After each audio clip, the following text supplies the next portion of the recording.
so you know. Mic check 1 2, check check check. Mic check 1 2.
ready, and we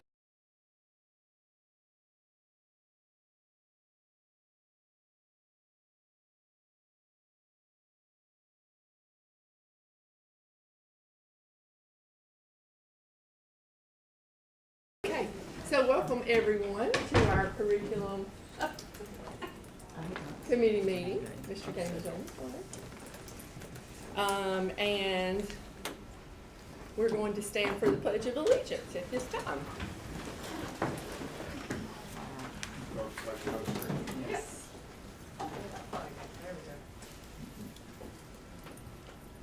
Attention, salute the flag. I pledge allegiance to the flag of the United States of America and to the republic for which it stands, one nation, under God, indivisible, with liberty and justice for all.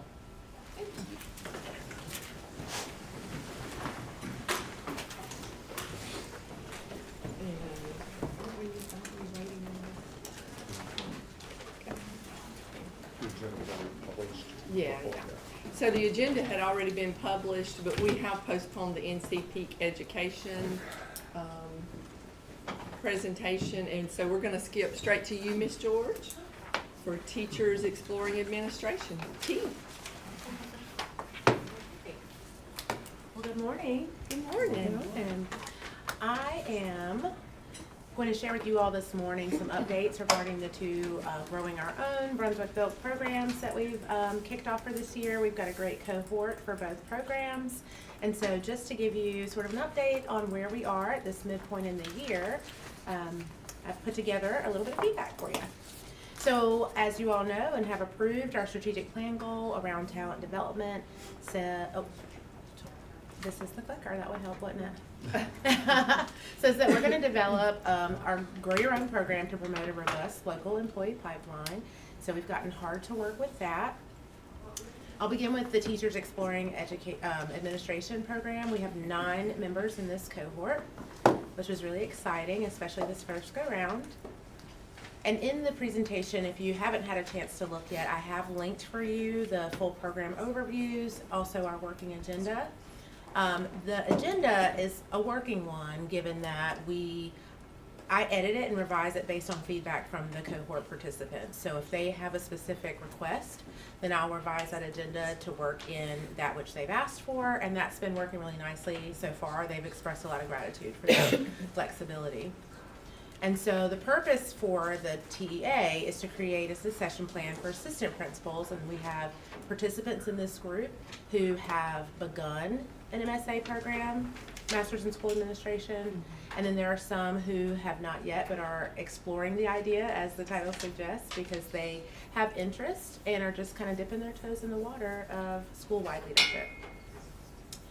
So we've gotten feedback. Each of our sessions that we hold, they are wonderful about providing feedback that guides what happens next. And so this is just an executive summary of the feedback received to this date. They really appreciate having this kind of time to sit as a group together to work with leaders from the district level, and school administrators in our district currently have had an opportunity to come and speak with them. They really appreciated the clarification of expectations for leadership in Brunswick County schools specifically.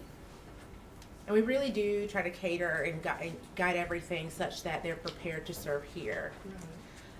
All of our sessions, the highest scale rating is a 5, and so we've gotten 4s and 5s for each of those sessions, and those are broken up to really hit on the different components of the agenda. So I separate that out so that we can get their feedback session by session. Oops. And I won't read all of this to you, but they really like the deep dive into the evaluation standards and really getting a picture of what it looks like to shift from the classroom lens to the admin lens. 100% of our participants have given us positive ratings. They like the practical resources. They appreciate the slower pace and the real world application focus. And that's been consistent since our first convening. Our Aspiring Principals program has 8 cohort participants, and they are such a delight. Both programs groups of participants are really wonderful, and it is a mutually beneficial experience. I learn from them, they learn from me, and any of our other guest presenters, and so it's off to a great start. Similarly to the T, if you would like to take a deeper look at the program overview, there's additional information on the link just under the title, and then the working agenda for this program is available to you as well. And here are the feedback bullets from this group.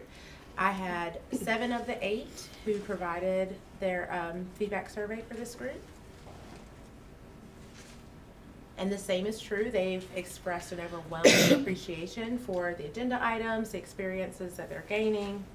They really, really like the hands-on scenarios. We take them through a series of what ifs and how do you address kind of situations. And they also had, from the very onset of the program, I think one of their favorite experiences, Molly joined us and worked with them on the first, like the 2 weeks before school opens. And so that they had a real opportunity to think about, here's your data, here's what is being asked of you, your staff returns in 2 weeks, like how do we begin?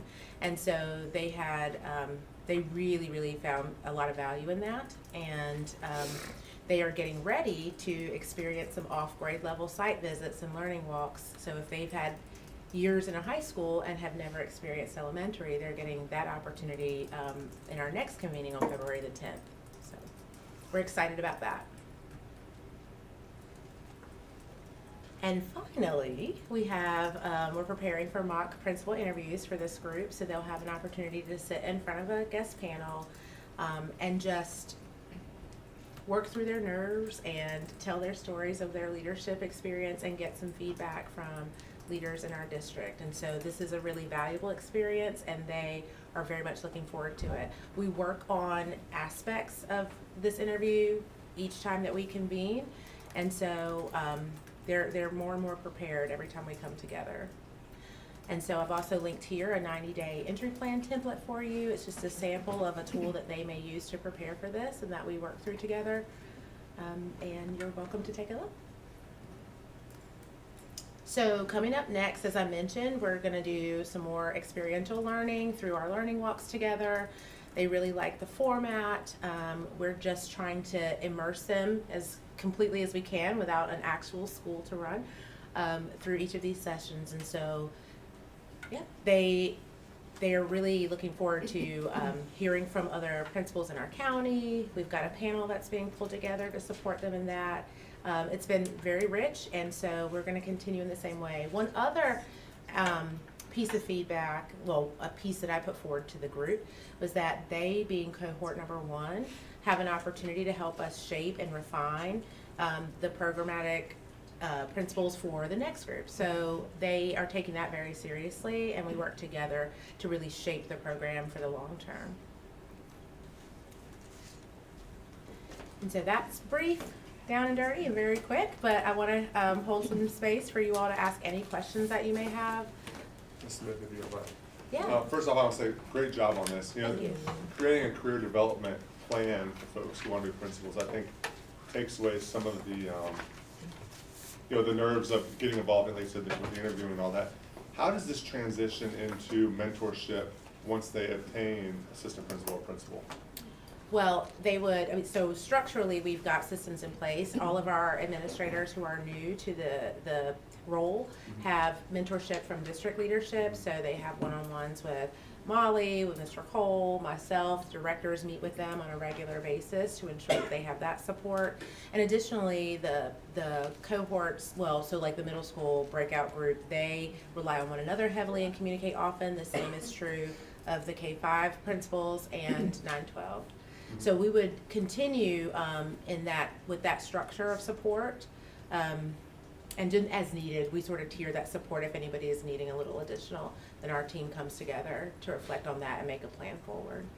Yeah, I'm really excited. I think this really, goes to the strategic plan as far as the Brunswick Built thing, and I think you guys are doing a really good job of it. Thank you. And it's a team effort, so each of those agendas, when you take a look at them, you'll see the collaboration among district leadership, other principals who are wanting to really support this effort. So we're really pleased with progress so far.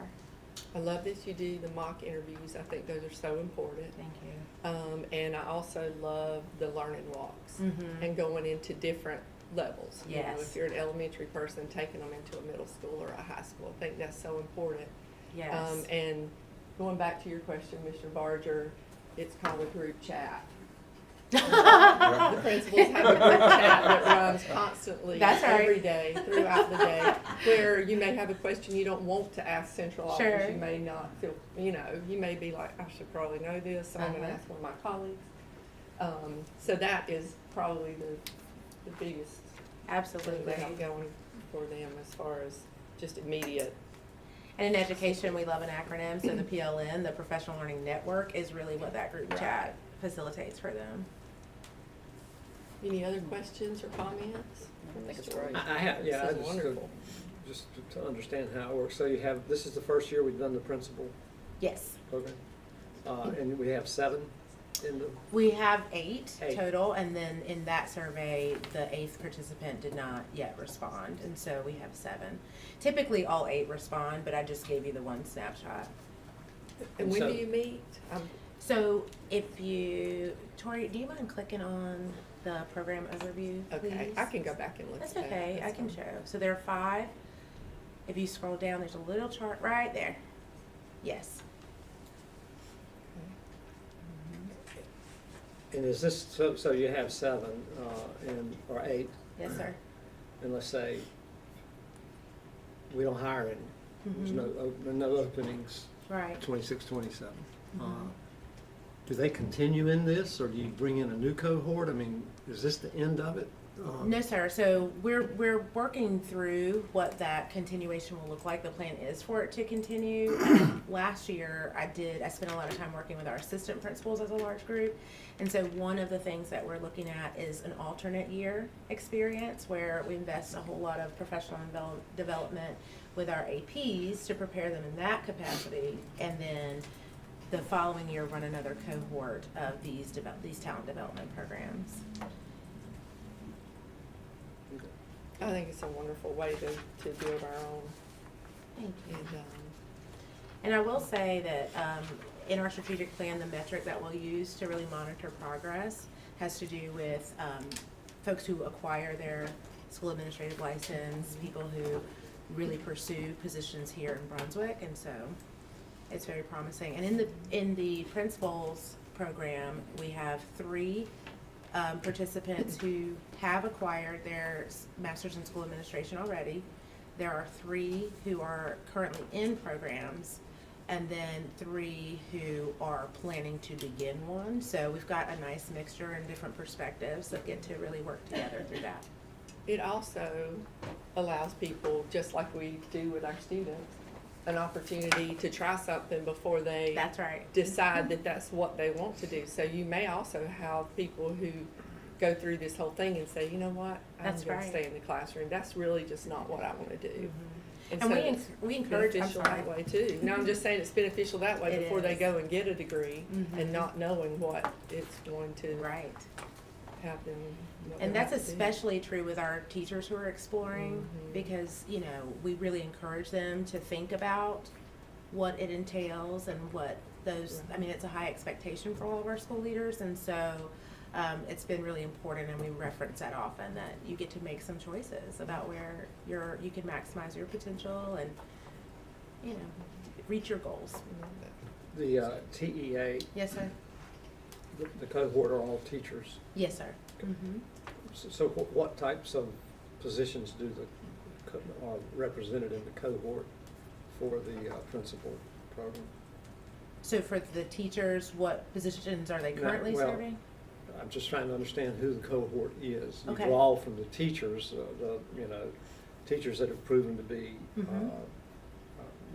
successful in the classroom, and that's the TEA cohort, Yes. teachers. The cohort for the principal, Oh, mhm. what positions are they currently They're filling? currently in assistant principal roles. Okay, so they're Mhm. assistant principals. All 9, yes, sir. I'm gonna say, I'm fortunate, Mr. Cole, Molly, and myself have been able to sit in quite a bit, off and on in these, and the level of engagement of the participants Miss George really pulls out, and she has a jam-packed schedule typically, so to make sure that you prep the whole day. So I just want to give you kudos Thank you. to the intention behind it. We've all bragged on it to each other, just the level of intent, the level of detail, and then giving them this opportunity. I appreciate It's that. really good. And I appreciate the support. Like I said, it's nothing but to call on any one of our district leaders and they show up and really invest a lot of quality time and instruction in that environment. Do we have something like this for teacher assistants who are aspiring to be teachers? Or, I know that we do, not a grant, but a scholarship for them. But we have a TA to teacher program, but is it a model like this? It is Where they not as, actually come it in? is not as long as what Ms. George is doing with our teachers and assistant principals. We have informational sessions, every year, every semester, but it's not as long as this. Okay. And I have partnered now with representatives from UNCW and ECU who will be joining us to really do some of that work as well and inform the cohort groups of what opportunities exist that they could potentially even pass to teachers who are, or TAs. So I'm looking forward to that, to see what they can offer to them that would support that pipeline as well. Good. All right. Thank you so much. Thank you. Thank you. Yes. And now we have Mr. Pascal to talk about Brunswick Virtual Academy. Yeah, good morning, good morning. Good morning. This is just a handout to make it easier for y'all to see ahead. You can cheat and see what's ahead on the agenda if you'd like, but I'm gonna go through all of it. Okay. All right. What is happening? This thing is thinking on its own. I'm gonna click some.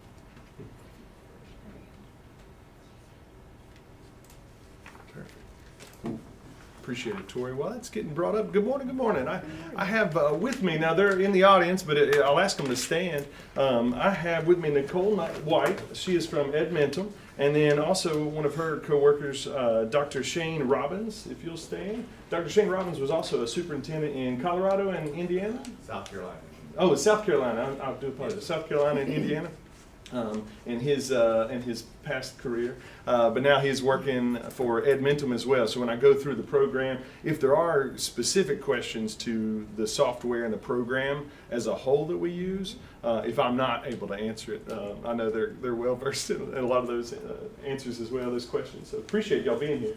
Thank you. Yeah, and then in our team for Brunswick Virtual Academy, which I'll go through in detail, we do have a team really of liaisons at every school. So I'm not going to go into too much of that detail, but here at the central office, our support staff is myself, Amanda Richardson, and then Jeannie Timken, who are also in the room. So they support us through what I'm going to show you, how we use Brunswick Virtual Academy now, and what we're proposing. But before we get started, I do want to say, it says action item, but items like this are obviously pretty large, and you might need more time. So I'm going to go through the presentation.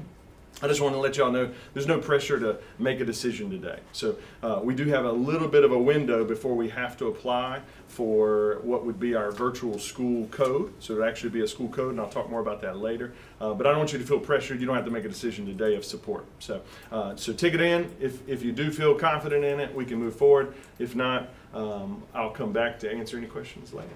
I feel like class is putting a lot of pressure on us. Yeah, you feel the pressure. Right? Yeah. Don't make a decision, but if you do. So much pressure. If you do. Yeah, that's right. All right. What is BVA? Right now, we use it. It's an online program. It's not a school. It's a program inside of our district. And it's mainly used for dropout prevention and students with some sort of extenuating circumstances. So they might be homebound. There might be some sort of hospitalization. Those extenuating circumstances vary. So the long and short of it, though, is that we already have a program that we call Brunswick Virtual Academy, and we support those students right now. It offers flexibility while we get to control the expectations and the accountability. All right. And we use Edmentum. So that's the software. Like I said, Nicole and Dr. Robbins are here as well, but that is the program that we utilize for our students that are learning remotely. So this is all virtual. Now, I'll go into a little bit more of the details of that program as we go through, but that is basically the platform. It holds the curriculum that we've already vetted for years now. We've been using it for over a decade, to my knowledge. Ever since I've been here in 2017, we've been using Edmentum, mainly for credit recovery and for learning recovery now. So exactly what it says here. There is another option that we use, pun intended. We use something called Ed Options, which is actually where there is a live teacher on the other end of the computer, basically on the other end of Edmentum. The software and everything is familiar for the students, that they use it for learning recovery or credit recovery. But now for those students who might be at risk of dropping out, we enroll them in Brunswick Virtual Academy. Amanda, myself, and Jeannie Timken meet. We process those applications. If a student qualifies, we let them in. They can earn the final credits of their high school career, potentially virtually. Different reasons as to why. Once again, that started, well, it predates me. It was when Daryl Cheers was in this position, so they created this opportunity to really help and support some of our students that were more at risk. Right. Edmentum itself, just so you have a little bit of background, so it is basically an instructional tool that we use. The Ed Options piece is more of what the people side of Edmentum is. You can see it's basically used in all 50 states. It looks like they're all 50 states in some form or fashion. We use it specifically for credit recovery first, and then also Brunswick Virtual Academy now with our at-risk kids.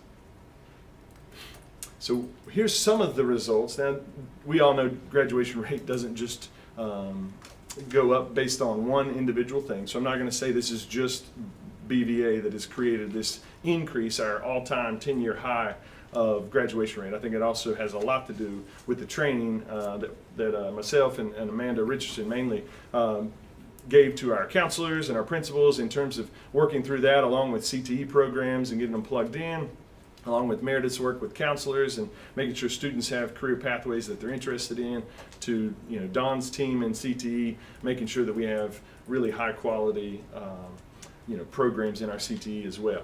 So all of that being said, I know it's not just this, but you can't argue with some of the numbers we're bringing in for students that are getting through the finish line, and we're excited to see that now we're up to 88% for our graduation rate, with the goal, strategic plan, to be over 90% within the fifth year.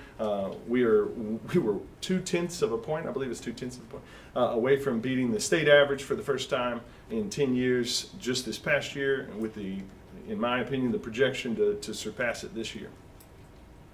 Can I ask you a question? Yeah. So we don't have numbers on what the graduation rate is for Edmentum for BVA students? I did not pull the rate itself because it's mainly at-risk students, but I can get that easily. Well, But what the subgroups over time? How does is that a limiting?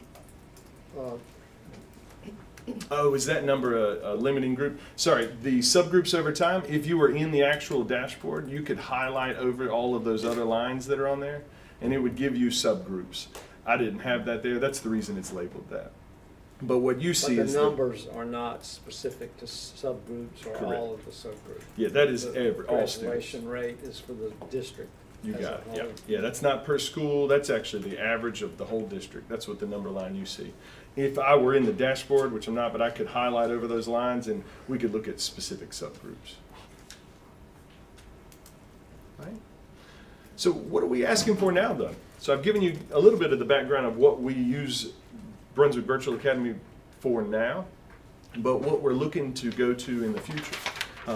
So our district is looking for support in the planning phase to really develop what is a K-12 online opportunity for our students, specifically and initially geared towards any of the students in our district that are homeschool or private school, using a public school platform. Something that we have to offer, that I'll go into the reason behind this, is that accountability and the expectations on our end that we can offer, along with the wraparound services that come with public education. And I'll go into some of that. So, as Brunswick County Schools, we accept the responsibility to serve all students who live in our community. And there's a fairly large percent of students, just like in any other district in the state, It's always around between 8 and 12% is what we found in most of the counties in North Carolina that homeschool their students. So for us, it's right around 10%. So that's around 1,750. I'll show you some of the numbers there.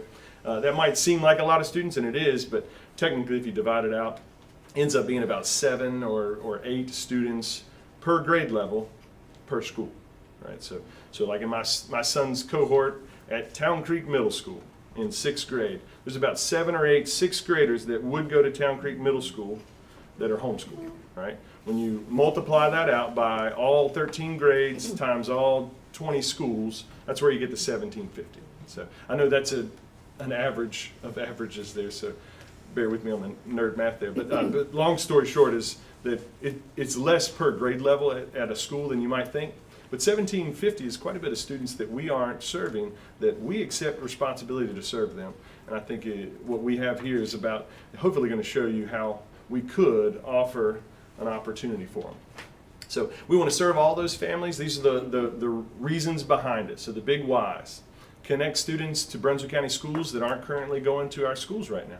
Retain public education funding. I'll go into that a little bit more detail and what that looks like in Brunswick County.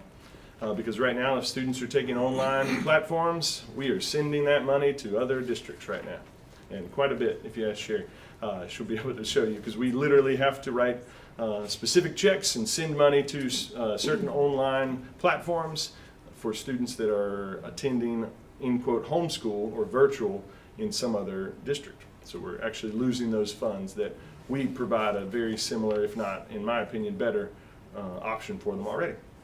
We can ensure quality, accountability, and oversight because obviously they will be our students. And they'll be in our Infinite Campus and they'll be attached to a school. And then we could potentially offer athletic extracurricular opportunities to families who prefer homeschool for now. And I put for now because that's also my big thought is that we wrap around some of these families and students, and ideally we know, and I think all of us have said it in this platform before and a lot of meetings, we are the best when we're in person. You know, as a school system, we support our kids the best when they're in person. So obviously, at some point, maybe they'll choose to come in. And that would be a way for us to have a connection before they even make that decision with Brunswick County. Any questions for the why so far? I got quite a bit left that I'm going to go through. It's another choice school is the long and short of it. It's another choice school in our district. We have Achieve, we have the early college, obviously, and Brunswick Virtual Academy would be another choice school in our district. So here's the numbers that I was talking about, around 1,750 based on our ADM being, and it is over 13,000 by the way, but I was just trying to make it easier for us to estimate here. So around 1,750 students in Brunswick County are homeschooled. As you can see, that breaks down to about 7 or 8 students per grade per school, and I explained that earlier. So what Ed Options would offer these students, and it is a different platform for the elementary school. I'm speaking to Ed Options because that's the one we have the most experience with. The elementary school option is a different I guess, parent company. And Nicole, the name of the elementary school platform? Currently it is Calvert, but coming in the summer of July, everything will be on the same platform. Oh, okay, So all right. you will not have 2 different platforms for elementary students and secondary students. That's right, all right, I appreciate the reminder. So Ed Options would in the future be the same basically platform that'll support K-12. Thanks, Nicole. So they have North Carolina certified online teachers. Like myself, I taught in the virtual world while teaching for a better part of a decade, maybe about a decade actually, all the way up until becoming a principal when I had to tell Dr. Rhodes, I don't think I'm going to do this side job anymore. I'm going to focus on being a principal. And I finally stepped away from teaching virtually. I was teaching algebra all the way to calculus to Math 1 online while teaching, being an assistant principal, and then that first semester of my Are you a father and a principalship. husband too? I did, yeah, I tried to do, yeah. So while teaching online at that time, we were getting certified. I was certified in 12 different states because my students were in 12 different states, and they put me with students that my certification supported. Comparably, Ed Options does the same. So builds a relationship with the students, even though they're virtual. Just like whenever I was teaching, there's synchronous times when students are asked or expected to meet in a virtual setting on Zoom with their teacher. They have live lessons that are offered to them. There's also asynchronous, mainly, where students will watch videos, read the content, be supported with their parents, and of course an online teacher as well.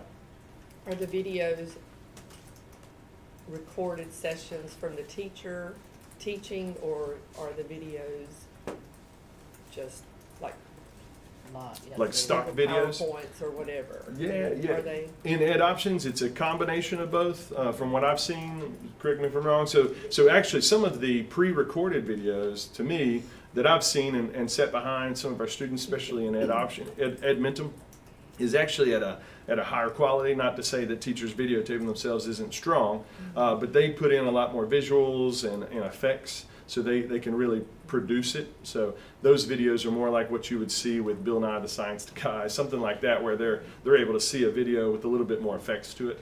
But every now and then, obviously, a teacher will record. If I know, Miss Smith is struggling with, solving equations, I might record a video, and these Ed Option teachers have that ability as well to support their students. Question? Yeah. You said that Ed Options is the approach that you have the most familiarity with. Mm-hmm. So the current BVA, the students we're using Ed Options. You got it. Yeah. Yeah. So 6 through 12, they've been using Ed Options, and that's for the students that potentially are dropout prevention risk. They're close. They've got only 2 or 3 credits left, and for whatever reason, they've decided to go to work instead of finishing school, and we talk them in to basically taking night school. Because I don't know if y'all know this, but we allow the community college to have an adult high school. So we've signed an MOU, and they've had it for years, predates me as well. We allow them to do that, but now they don't really go there. So a lot of times students would drop out. They said, no, I'm going to go to work. I'm going to go this route. Instead, we use this platform to keep those students in Brunswick County, and then we can keep track of them. We have all their contact information, all that. If they go to the adult high school, if they finish, they do count as a graduate. They don't count as a dropout for us. But it takes time, and we don't always have our hands on the phone to be able to call them. So they're detached from us at that point. BVA allows them to stay with us, and they complete those credits with us. And then when they get that diploma, they get a degree from their high school, West Brunswick or North or wherever, and they could even walk with their class. Now there are some students that are alternatively placed based on long-term suspension recommendations. I mean, there's a varying numbers of extenuating circumstances. And so currently BVA is middle school up. Yeah, and the middle school is mainly the health related, because at that point it's not dropout. So it's usually short-term, semester, maybe a little longer, or alternatively placed sometimes. And Unfortunately, the proposal to expand it would be from what? would actually be from kindergarten on to 12. Yeah. And good anybody clarifying could question. select this option. Currently, I'm going to go into it more. What we want to pilot it with is only non-BCS students, so homeschool private school students currently, besides the at-risk component, which we already have. So the option that I'm coming before you is actually to allow anyone who's not a Brunswick County student first, and the reason being, and I'll go through, is to really connect those students with us, offer a platform that they've already chosen to use outside of our district. They've made that choice already prior to that year, and we want to give them the opportunity in Brunswick County.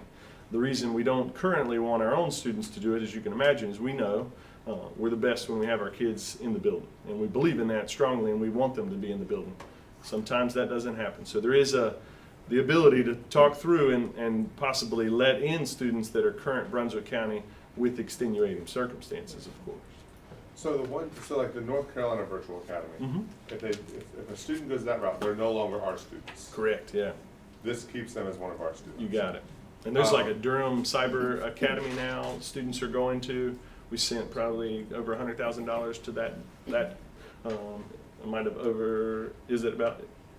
In total with our virtual, it's about $500,000 a year. Yeah, so in total, yeah, one school is getting that, so in total, and I'll show you the numbers of how that'll help support the wraparound services that our own kids will get in their own district if we were able to keep that funding within Brunswick County. And we think that those students are leaving because we don't offer this now I think, without yeah, the expanded program.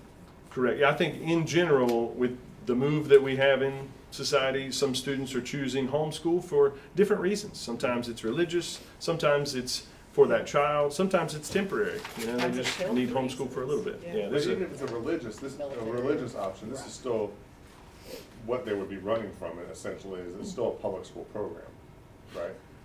well, technically not. So with them, sometimes if the religious piece to it, and I don't want to speak to them because I don't want to speak for their own belief system, but it might be due to some of the, just I guess the peer relations or whatever it might be. To the social opportunity. part, yeah. Yeah, the social component. I'm not sure. Could a student still go to coast classes though? Could they elect to do this, but still go to coast classes? So that's more of what phase 2 or 3 would be, and we haven't moved to that proposal yet. But in the future, a hybrid model could be possible for sure. Yeah, especially with our CTE programs and all the specialty options that they have.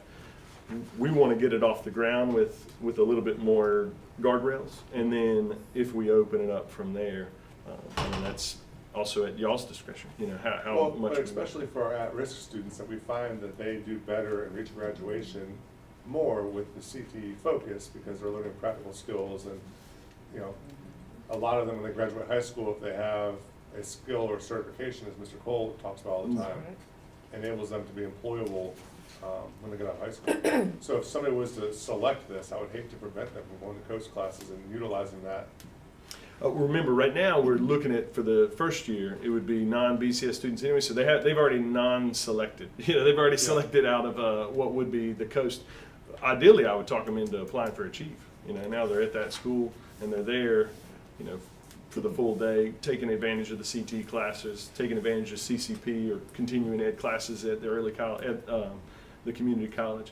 But with this would give us even more of a menu, so to speak, for our families in the district for choice programs. But yeah, good point. I mean, a hybrid model would be certainly something to consider in the future where they could be. But someone like Ms. Rhodes might want to, we definitely have to have some guardrails in with how long are you going to be in person?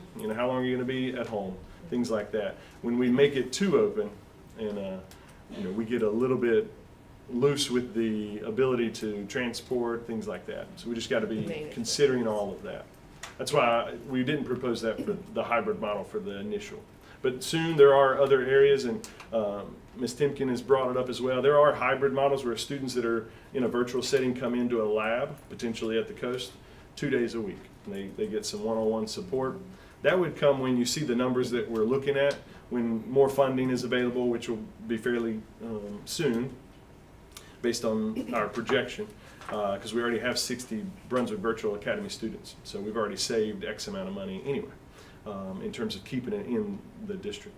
But I'll go through this, and then maybe it'll answer some of your questions as well. Can I get a quick question? Yeah. From Ms. Wissy? So you said we currently have, I'm guessing you're talking about 70 students that utilize these alternative virtual academies? There you go, asking me for that number. Well, I mean, that's the math. On $7,500 a student, you said $500,000, right? That would be about right. So,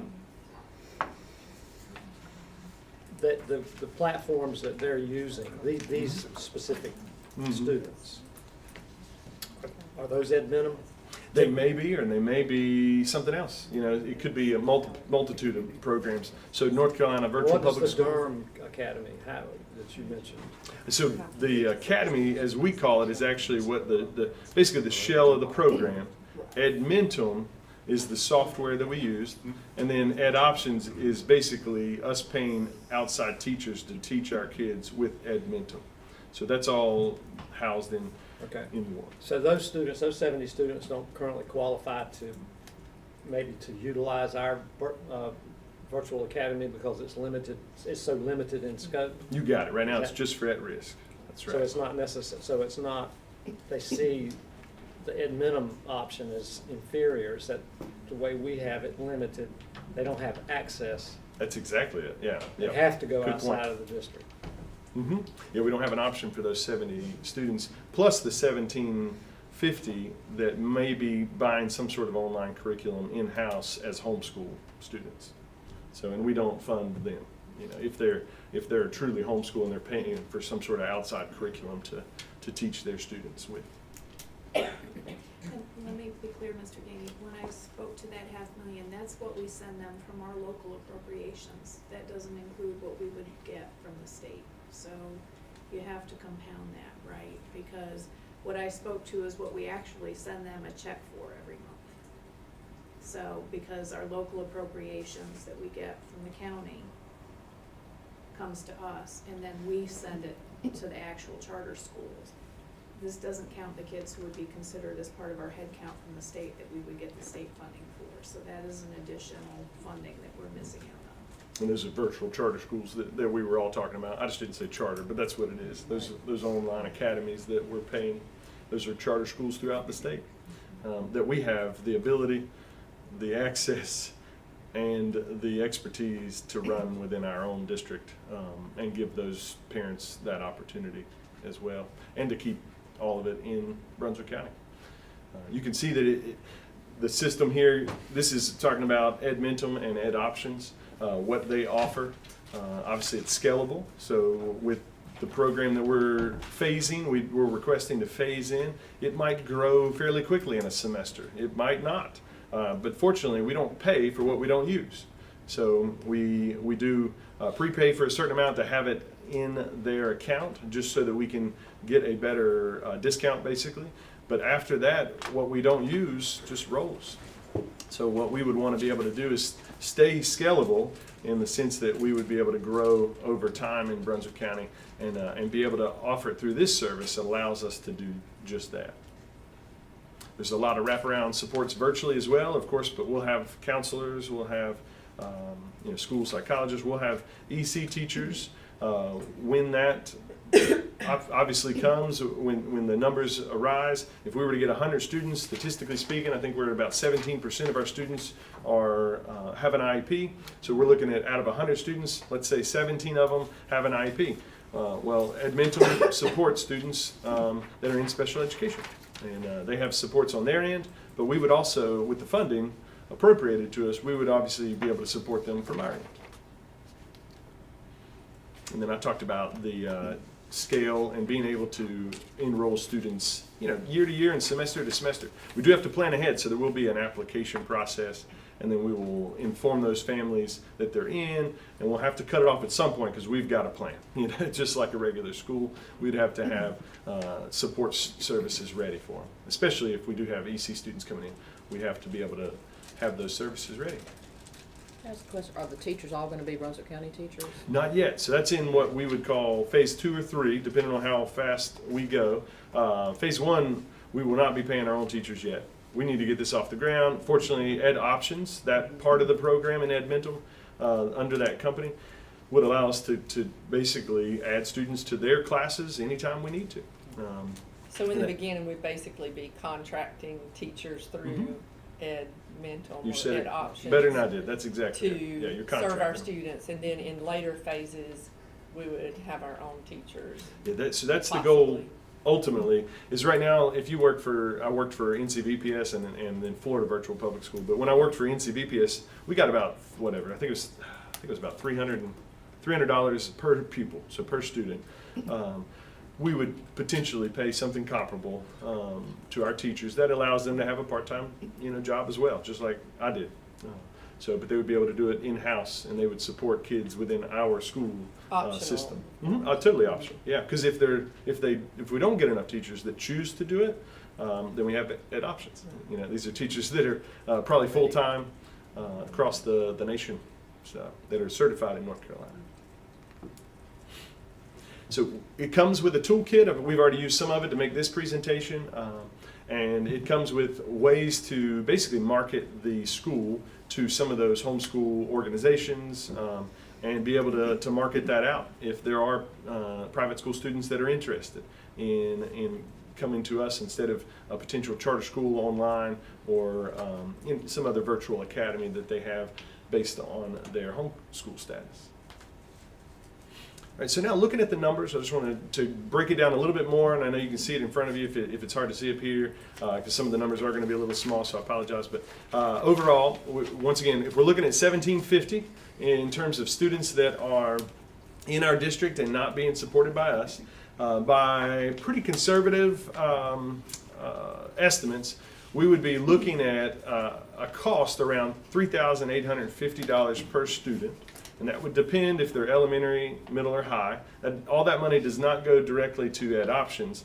Part of what I estimated actually would go into the administration needed, because we would need a coordinator to run this program, and then sequential staff after we grow. A lot of that comes from that. Data management and support from our staff here with Amanda's team. Anyway, so some of those were estimates based on need per student. Right? But that leaves a net margin of around $3,650 per student initially that we would pour back into development and support wraparound services for these students. So in fall 2026, if we can just capture 5%, which I already told you we have about 60 students that are at risk that are in the program, I think 5% is a fairly conservative enrollment to try to get homeschool or charter school students into our district. 10% year 2, 15%, 30%. Those are just estimates. Those are potential goals to reach, and we're only at 30% of the homeschool population only. So I'm not even talking about if there are any charter or private school students in our district that are interested in coming to Brunswick County, but if they wanted to do Brunswick Virtual Academy, those numbers would be even higher. But if we were able to reach those, this is the net revenue, or the new annual revenue for that population of students. So if we got 5% of the homeschool, we'd be looking at around $656,250 in an estimate. Once again, I want to say an estimate. Sherry is over there maybe saying, I want to see the math on this, Mr. Pascal, but this is a fairly conservative estimate in terms of what we would receive, and then you can see 10%, 15%, and so on.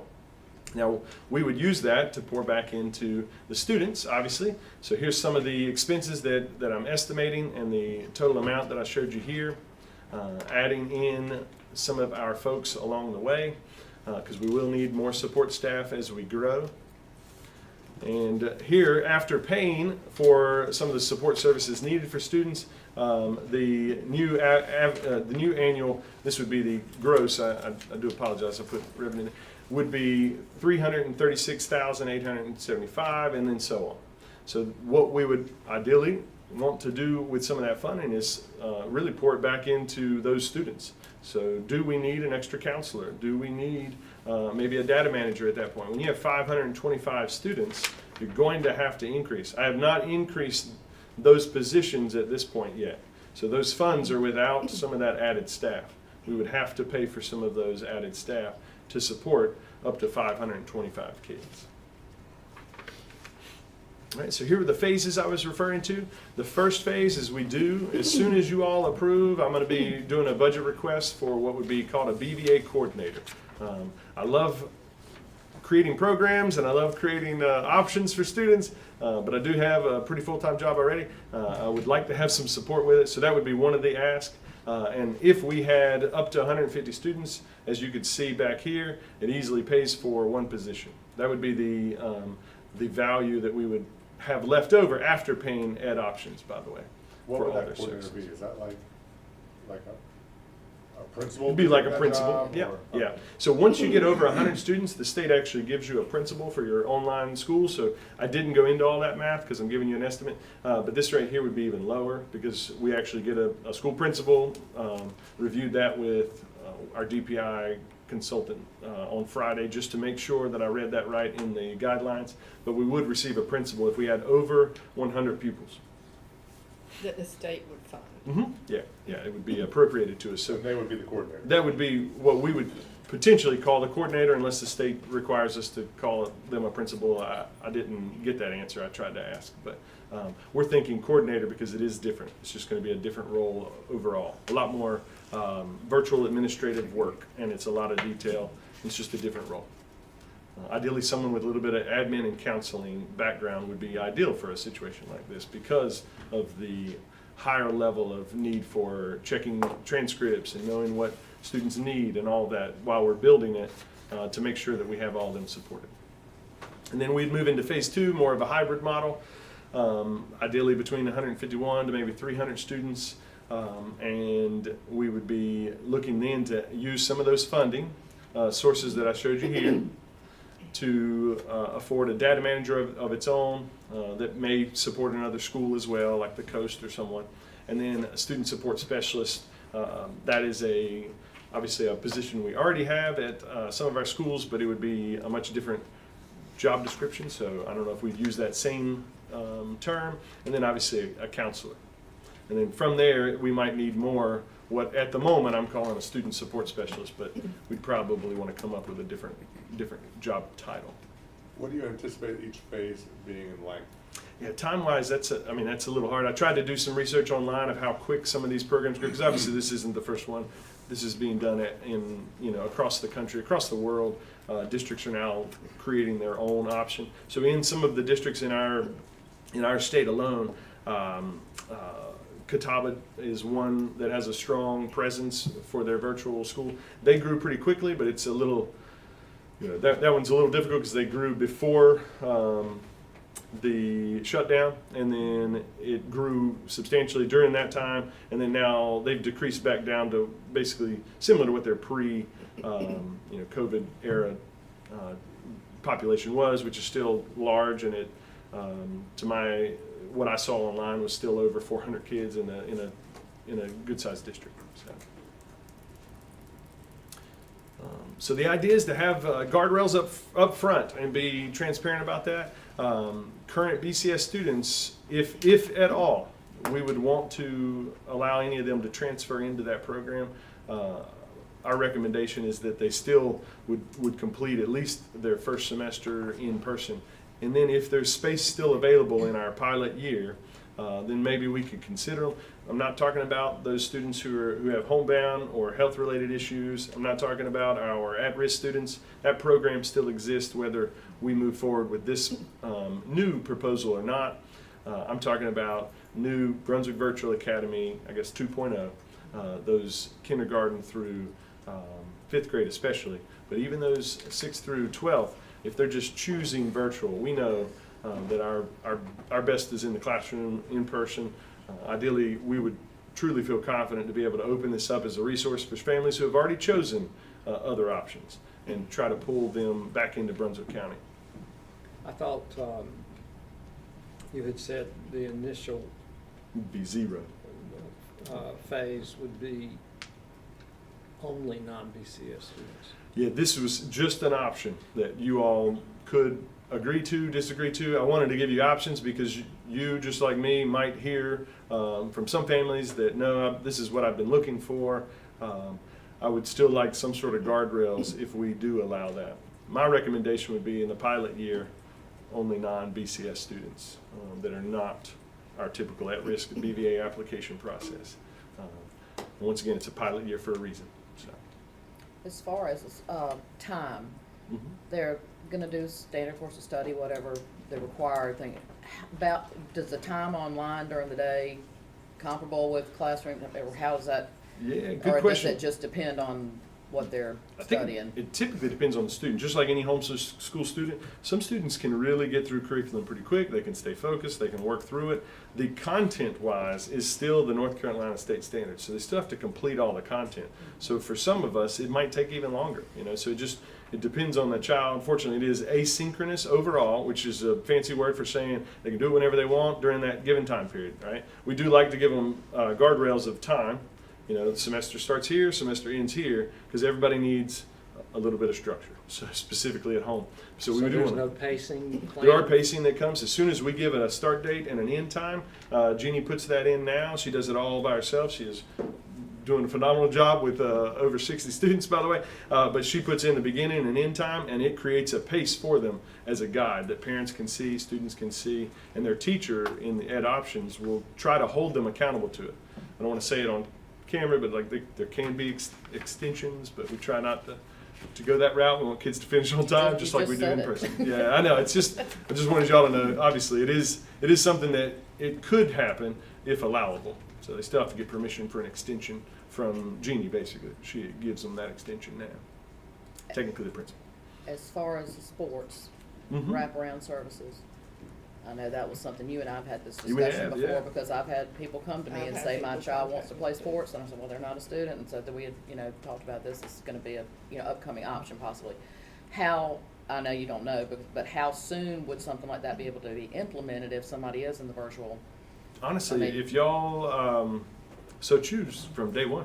I mean, for us, if we get a school and these students are in Infinite Campus, and now we can see their history, their test history, their current grades through Ad Options and Admentum, their progress, and then if they're working and making progress towards graduation. Mr. Cole isn't here, but we've talked about this, so I don't feel like I'm talking for him. I'm really just repeating what we've talked about. He and I both agree that giving them the ability to play would only be fair. They are our students now, and we do have all access to their history, behavior, and all of that. And if anything were to happen outside of schools, specifically and unfortunately for high schools, and they were in any type of potential legal trouble or whatever it might be, we do get those notifications. All of that information is now accessible to what would be our school. So the same standards as if they were in school. Right. So And we still get to same control rules those on it. Right. expectations. So thanks for bringing that up, and that is one piece to this that might interest more homeschool families than we realize.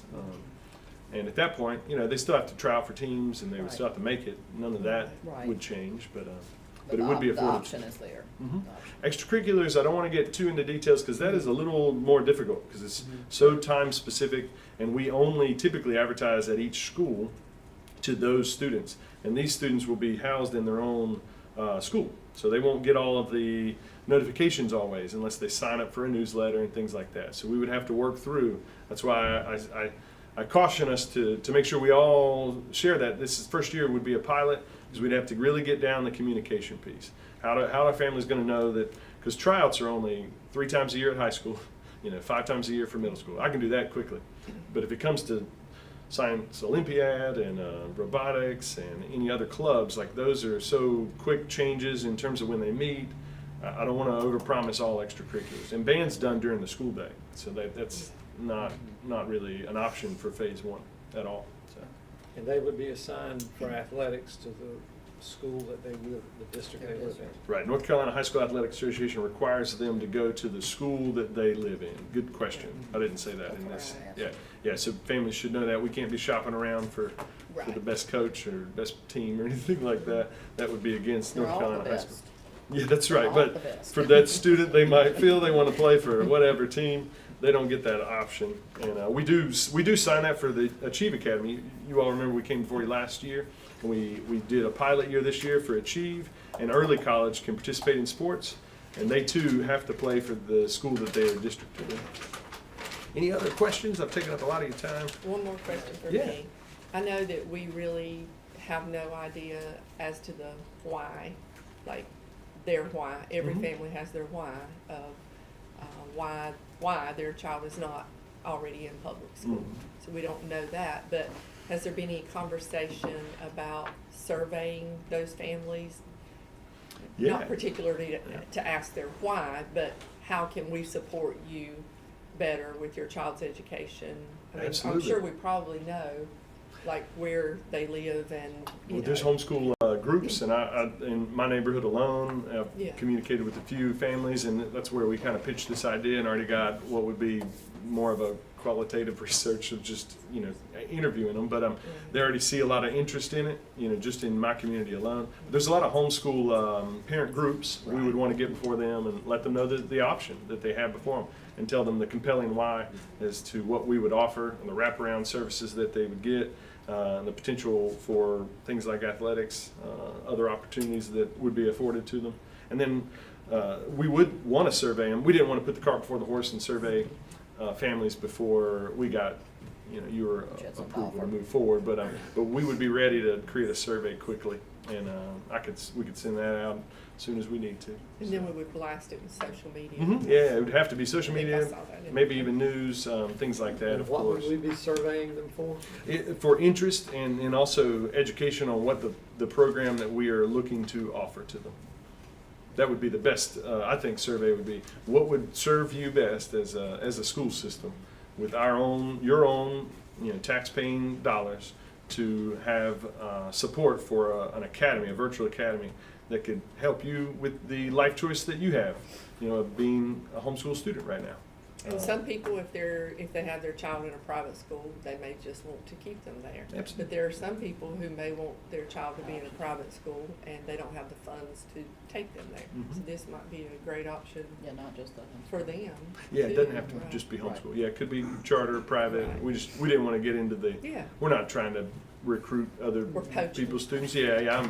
There are homeschool students that families are having to really work for their content and curriculum, and we could provide that in a very nice package deal for them through this option.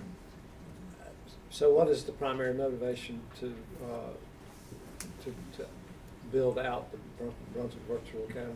Yeah, back to the initial, to serve all the students in our district. We feel as though we do a really, we have a strong presence in supporting our kids on a regular basis in person, and the students that have chosen us. But like I said, I want to pull it up so I even have it in front of everyone. We feel the responsibility. Which one was it? The Y, the one that says the Y at the top. Yeah, there must be Like two. after or Thank you. what Oh, we- it's right after. There it is. There Yeah. you go. Accepts the responsibility to serve all students who live in our community. There's a lot of students that go here, a lot of students whose tax-paying dollars go to some other districts elsewhere, when we could provide them more services than what maybe a Durham Academy or NCVPS offers virtually only. We would have availability and access and potentially athletic opportunities, things like that. So The they can- wraparound services themselves, just for them, some families don't know that their child can begin receiving speech help, speech services at age 3 through our schools. And It's so. something we would know. Right. Yeah, and we'd be able to help them out more. And then, ideally, maybe we build the trust up with them and they choose to come in person one day. That would be a choice that they'd have to make. But if they build a connection and relationship and a partnership, maybe more compelling reason to come in. And especially when they get to 6th grade or 9th grade, those big transition years. So looking for, if y'all would vote to approve today, but no pressure, we can push this to another board meeting and or committee meeting. I'd like to get 2 more pieces of information prior to making my own mind up on this.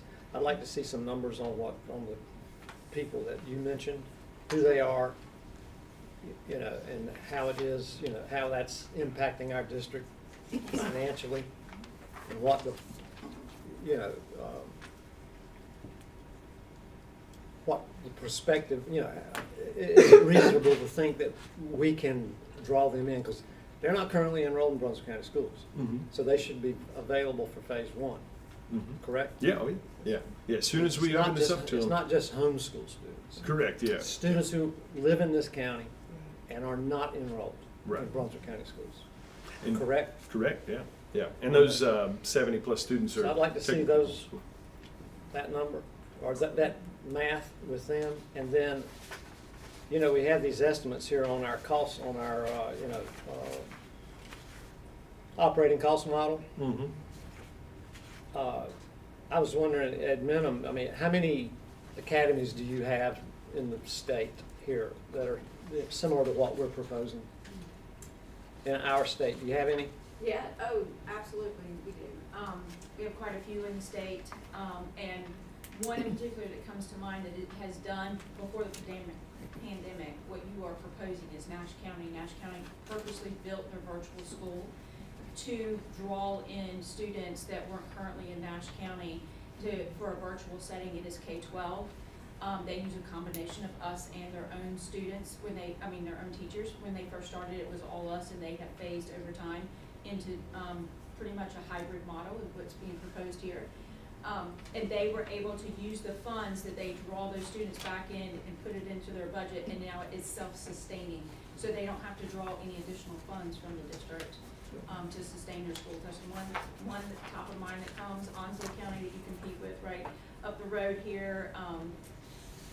They have, Johnston County, Catawba County, you Well, mentioned. can you, or can you get some information since, from Nash County, you seem to be very familiar with it, to support, that would support Mr. Pascal's projections? And then also let us know, here, they started here and here's how their program has grown. I mean, I would like to see that. yeah. Yeah. And to piggyback on what Mr. Put some Gaines said- reality, some real life Mm-hmm. context into what we're talking about. Mm-hmm. Well, further on what Mr. Gainey was saying about the number of the 70 students that you were talking about, their reason for going to where they are now, I think is the question, right? Are we gonna provide a resolution or a solution to what their original concern was to not coming here, right? Yeah, or are we gonna be competitive with whatever option they're currently Yeah. using? Are we gonna provide something that's going to draw them back in? Right, yeah, and I would say yes, because they're gonna be living in Brunswick County and have a diploma from Brunswick County Schools. That would be one compelling why, along Or with a student that athletics. matters to them. Like, Yeah. I mean, it matters to you and I and this board, but that may not matter to them. Right, yeah, we'd have to find We that don't out. know their why. The one, We don't know their why. Yeah, That's we don't right. know the why, yeah, and knowing the why is an important piece. Because in the world of online colleges, nobody cares what their diploma says anymore. Mm-hmm. So, one would think that they may feel the same way about high school. yeah, they very well might, yeah. But the options, obviously, we would want to be able to advertise to them and see what their interest, surveying as many as we can and getting that information in, and who would enroll. All of that would help us with the next phase, the beginning phase, I guess phase one of starting. We wouldn't want to do a lot of that, in my opinion, unless we got your blessing. That's why we came before you to get approval, and that can wait. I'd sent Mr. Gainey a reply as well of, technically to get our school status and our actual school code, it could wait after talking to DPI a month or so longer. I wouldn't want to get too close, obviously, because it takes away our time to advertise and plan and potentially hire for a coordinator. Because right now, the only cost would be a per student cost that would be going to Ed Options. We would not have to pay for anything up front until a student applies and we get the funding for them. So once they apply and we get the funding for them, that's when we buy them the Chromebook. That's when we get the supplies, and that's when we pay Ed Options, is when they sign up for classes. So it's really a low risk, high reward in the sense that we don't have any upfront costs. There's no overhead other than in my hope is in the coordinator position that could be, considered. We could talk about that more later, but it could be a first year annual contract, and then if it is viable, then we would continue forward.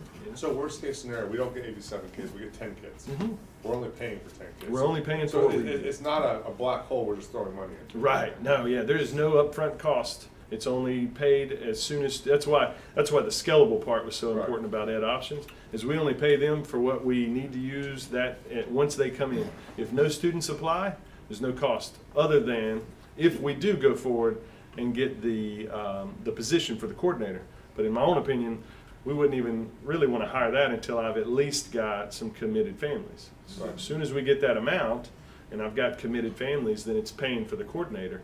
It's still a net zero gain. So we've talked a lot about money here, which I understand is an important aspect of it, but I want the focus to be about kids. Right. Right, Yeah. that's the big part here. Yeah, and this would not be zero cost overall for all of our other students. It would only go to support those kids if we did get students in. So, like I said, low risk, high reward in terms of funding. And they're in terms all of support. our kids. They're all Brunswick County, yeah. With a little bit more market research to answer Mr. Gainey's question, I mean, I'm all in as far as supporting it. I think we just need a little bit more market research to know what that cohort looks like. Yeah. Yeah, I'll come back to you. Would you rather it at the board meeting in February or the committee meeting? I could do either one. Well, if you I'd need say this probably quicker, then. Well, I said by committee, we're gonna have the strategic plan thing at the board meeting, so that's gonna run long. Yeah, yeah. If I can prepare that and get it ahead of time, I'll send it out ahead of time so you have time to really review and ask me questions individually. But that way, maybe we can hit. Ideally, at that point, I might have a little bit more pressure in February committee of once I get you all the information. When you hit Otherwise- on a good point too, if you are the parent of a homeschool student, currently you're purchasing all the, their materials and things, correct? Correct. Are we purchasing Yeah. those? No, No, they're purchasing no. those. They're also, if you're the parent of a virtual kid, you're purchasing their Chromebook, you're purchasing their technology, right? No Yeah, one's most likely, purchasing that yeah. for you, so that would also help those families with the cost of that. They would still be getting a great education, hopefully even a better education Mhm. for their And- kids, and we would be providing the tools that they need to do that. Right, yeah. So, to me, that's a win-win for them. Good point. Save them money too. I agree. Right. Okay, thank you, Mr. Pascal. Yeah, absolutely. Well, that was it for that. I think I'm up next. if You y'all- are, yes, sir. Meeting, policies. And this one will be quicker, I promise. It's just a lot to make sure we all got. All right, so we have our state recommendations, state board recommendations for our policies as well. We're all gonna take different parts of it. I've got a few, and mine are fairly brief. I'll go through some of the explanations. So in the first one here, and Tori, is this the policy 1740? This is the grievance? Yes. Yeah. Okay, so in this one, this really just clarifies when grievance meetings are private versus when the law requires them to be public. So they're just stating that, and then it lends itself to read policy 2320, the compliance with the open meeting laws. So in there, it just specifies it and writes it out. So what that basically means is if we're unsure, we call Mr. Cronk over here, and he will guide us on whether it needs to be an open grievance, open meeting grievance or not. So that was the only piece to the 1740. The next one is 2125. And this too is fairly short. This protects individuals' nonprofit affiliation from basically being compelled to disclose by us asking as required by state law. So it's stating that.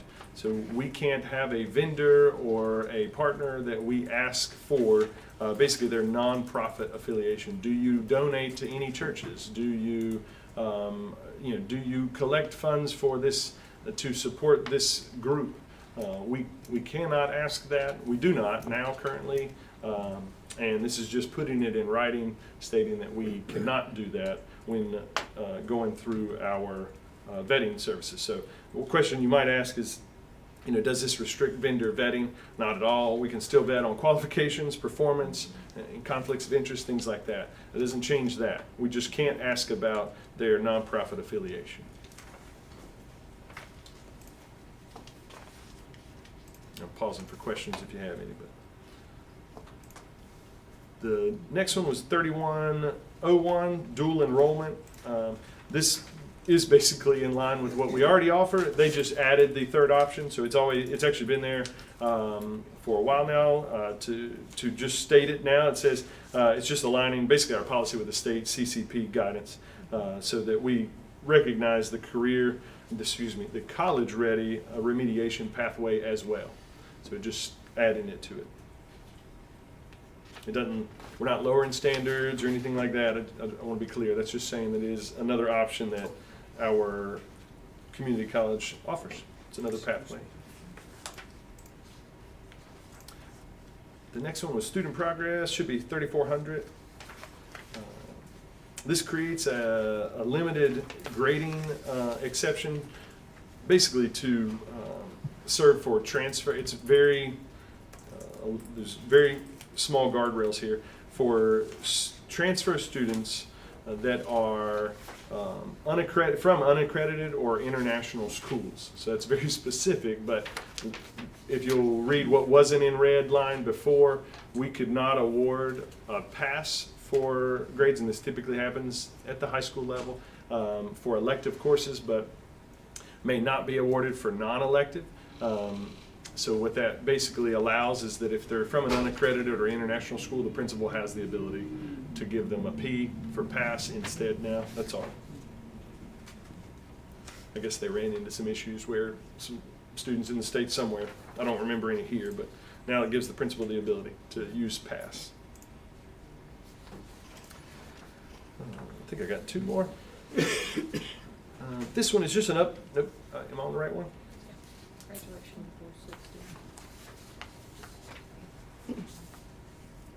460. This was a small change. Oh, yeah. Yeah, they just put "and thereafter." So they're just updating the guidelines, by the way, for 3460. Every year they have to update these when they update the Future Ready Core coursework.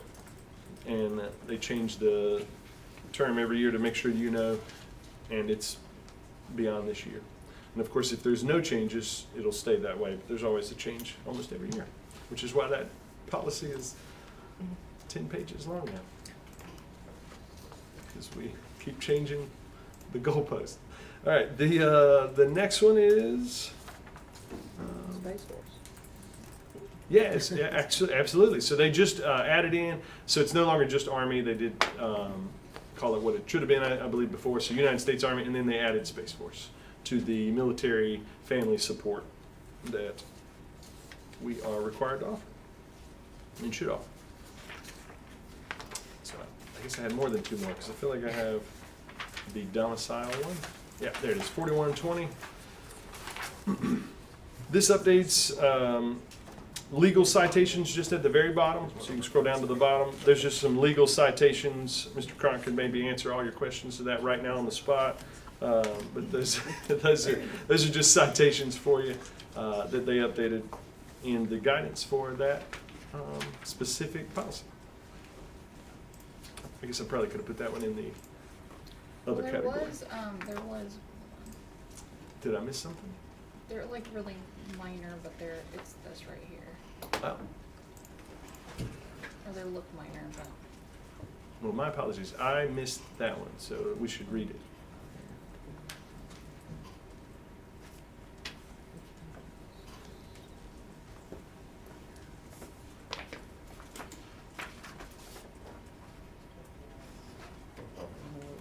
Yeah, I don't see any major concerns to the high school graduation for the student.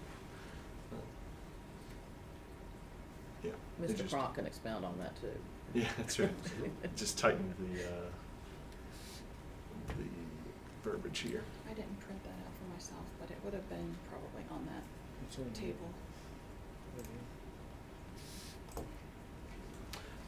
The last one is the concussion and head injury. This just clarifies that concussion protocols apply during wrestling matches and tournaments, which is interesting because obviously it already applied to those like any other sport. But I guess they had some maybe issues in the state somewhere and they felt they needed to spell it out for us, I guess. I don't know. Because it already applied. It applies to all other practices as well. So anytime that there is a concern. But I guess sometimes wrestling matches are obviously more often off campus and sometimes not within the scope of the season, so to speak.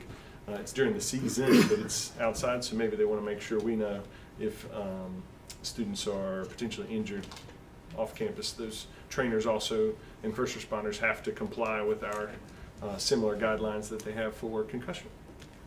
This made me think of a question, basketball, regarding football. With the movement in professional football and college, with the changeover of the helmets, is there a change coming to the regulations for high school football as far as the helmet changes? You know, helmets that have been outlawed versus the new generation football helmets and the potential cost that we could accrue. Is there any conversation on that? Yeah, no, great question. And we did just go into a contract with a company. We came before y'all, I guess it was about, I don't know, 6 months ago now, to go with one company. And before that even got changed, and those are all recommendations, we already were in compliance with the helmets we currently have and the helmets that we can still afford that are comparable priced. Yeah. So we still are at the top tier of what our kids should be using. Now, we're not at the NFL level. Yeah. But our service provider has guaranteed as well that even most colleges are using a comparable helmet that we use in terms of the specs on safety. So no, we're in compliance, and even in future sales we are, and it's not reaching that $1,000 helmet that NFL, they sometimes are even more than that. Right. But that's that next tier that you're referring to. And we don't anticipate the state mandating that anytime soon. Okay. No, yeah, they will keep helmet technology reasonable to afford. I mean, they and safe for our kids. I mean, Right. they will. That is the bulk. The reason it is cheaper is that the bulk of high schools buy them across the nation. And the technology is obviously paid for and distributed by everybody. That's kind of the way our salesperson shared it with me. So it'll always be more affordable because that is the safety baseline that we have to go to, and we have to be at that. And it's always going to be more affordable from what he said because the masses buy it. So, Yeah. and that's that Flex Pro sport. All right. Any other questions? Thank y'all. We'll get more information on the BDA. Ms. Brosey? Good morning, board. So our first policy update in the 7,000s is very similar to the one that Mr. Pascal just presented for the student and parents grievance procedure. This one is the grievance procedure for employees, and this just adds a clarification that the meetings will be held in private unless the law requires otherwise.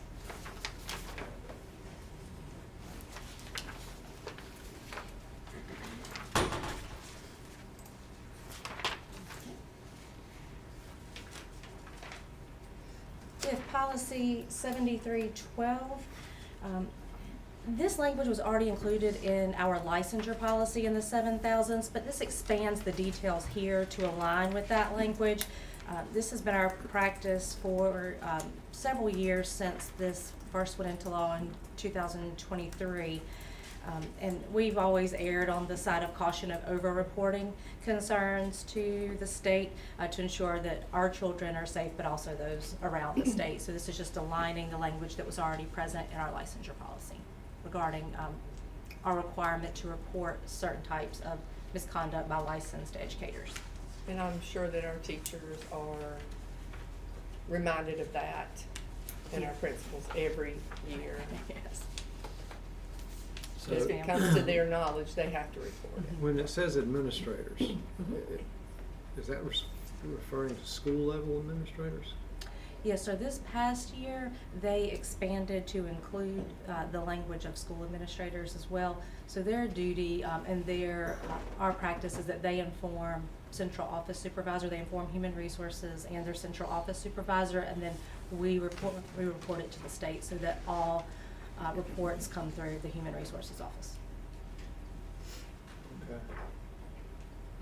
And So this was reviewed first. central office administrators are responsible for the report to the state? Yes, sir, and I make all of them for our district. Okay.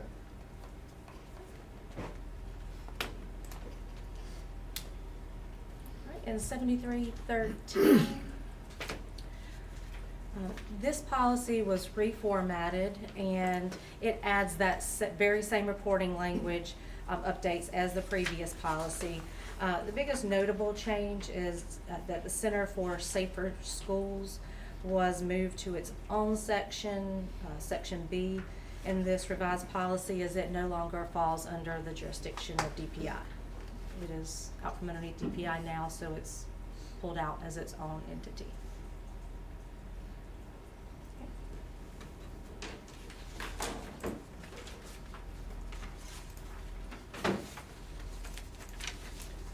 And this is the retirement policy, and of all the policies I'm presenting today, this one probably has the most significant shift from our past practice. This changes our default practice of addressing what's commonly known as pension spiking in the state of North Carolina. Currently, our school system is responsible for restoring any shortfall to the state retirement plan needed to sustain an employee's pension if their benefit amount exceeds their contribution level based upon the state's formula.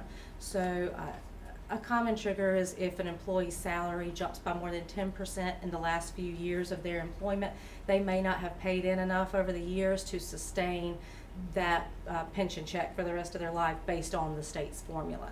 So currently, our school system makes whole any gap in the difference there, which usually comes in the form of us writing a check to the state retirement system to bring that account up high enough to sustain that pension check. This new language would impact employees only who began after January 1st of 2015. So anyone hired before 2015, this would not apply to, but those that came into the state retirement system 11 years ago, or within the last 11 years, would be impacted.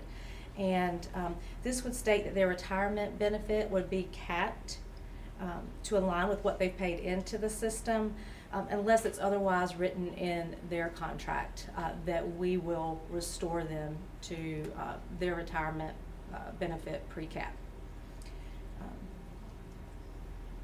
So we would have the option, the default would be any employee hired after 2015 who fell into a pension spiking scenario, that they would have the choice of either taking the reduced retirement benefit or writing a check to the state retirement system to bring their account up.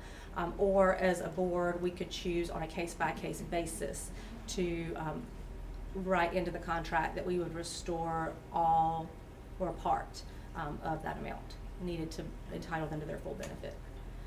Something for consideration in the future, especially as we prefer to promote from within when possible. If we have an employee who came into, say, a district office level leadership position in the last few years of their career, and it was a significant increase in pay, that would be a consideration in the future. Again, it won't impact us until the folks that were hired within the last 10 years get to retirement age, which would still be 15 or 20 years out, but something to consider in the future. So our contracts now with employees hired after the date you just mentioned, does it address pension spiking? The contract, because I'm assuming we use a template, so to speak. Yeah. Is there something in there that addresses pension spiking? No, the default has been up until this date that we're on, that we're going to pay for it because it's not spelled out differently in our board policy. So if we approve this, then there will be a provision in the contract that states that we will not provide protection on pension spiking, or whatever the language is. Yes, sir, it would align with the new and then it would language in be the board up to policy. the employee to assess whether or not they wanted to accept that. Yes, sir. Is that the way we're going to implement it? Yes, if approved and codified in board policy, then it would put that language, same language would push out to contracts that would be impacted. So we're not just going to leave it up in the air as, okay, now we need to talk about pension spiking potential with an employee when we're offering them a new contract or a new hire. Right. If it's an employee that was promoted from within, we would have knowledge of their salary up to this point, and we could run those numbers. But if it's an employee we're considering from outside the district, we wouldn't have access necessarily to all that information until after they were hired. Yeah. So the default would be, unless otherwise stated, we will not restore. So the contracts we use, are we able to amend those contracts? Yes. In-house? Yes, sir. Well, I would just like to say, I hope that if we accept this, Mhm. that we put a provision in that contract that clearly states that the district is not responsible to, I don't know what the terminology would be, to cover pension spiking. Yes. Based on current or future compensation. Yes, sir. We can do that. And the date was 2011 or 2015? 15, January 1st of 2015, employees hired on or after that date.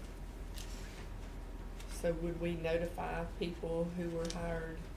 Did I hear you say we would notify the ones who were hired after January 1st, 2015, if they were to accept a job that would potentially make them a pension spiker? We would notify them. Yes, if they were our own and we were aware of it, yes, Right. ma'am. And for those that may be watching or listening, if an employee gradually gets promotions over time, so they teach for 10 or 15 years and they're an assistant principal and they slowly move up over time, the likelihood of them being a pension spiker is very, very low. The two times where we would most commonly see this is if someone, say, was maybe a career teacher, and then right at the very end went to like an assistant principal and then a principal or a director for a couple of years, and they were only there for a year or two before they retired. They would probably be a pension spiker. It would be more common in our operations for end of the county, where there's a very wide range and it's not as gradual of a progression through the salary ranges. It would be more common on the operations side than in the instructional side. But You know, I like the provision that unless it's otherwise stated in their contract, because that would still give us the leeway to offer that to an employee that we wanted to promote from within if we felt like they were absolutely the best person for the job. We would still have the ability to do that on a case-by-case basis. That's all I have. If there are no questions on those. Thank you. Thank you. And then Mr. Cole's not here. Yes. Ms. White, Yes. you're up. So this is policy 2127, which is board member technology use. It's under Part C, and it's in addition to number 3, adding B, which is board members should not utilize school system or individual school names, logos, or trademarks on personal social media. And that's just basically expanding on what is there already. Any questions? Okay, thank you. And then Ms. Timpkin and Ms. Beta, I think are up next.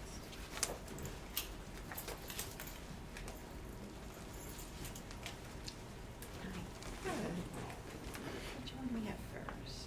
All right, technology in the educational program. So there at the bottom of that first paragraph,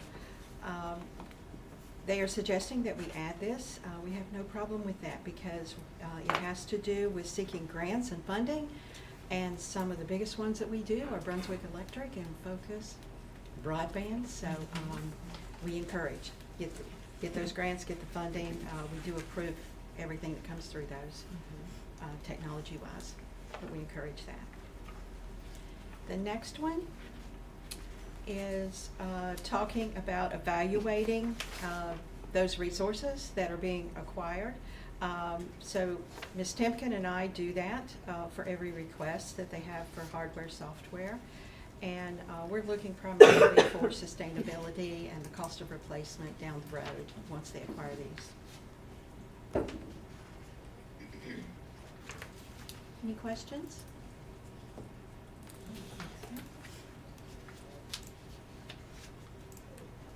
Our next one is technology responsible use. So on page 2 of that. This is predominantly talking about student use of technology so that the resources are not used for amusement or entertainment. That is prohibited, but is allowed to be done if it is approved by the teacher and administration that it's appropriate for the curriculum. The next page, the state is suggesting that we add a lot of words here. This is just adding examples. If you look at the word inappropriate, they're just giving a lot of examples of inappropriate examples there. They're also adding websites, web applications, or software that do not protect against the disclosure, use, or dissemination of a student's personal information. That is against state law. So of course, in using our filters and such, we will block all this type of activity in any sites that pose threats to that private information. Then we go to page 6.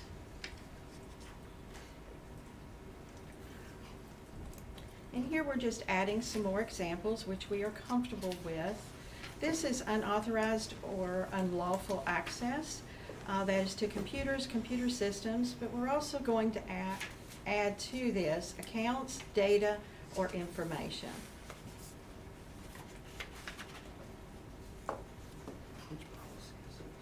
This is 3225. Any questions? Any questions?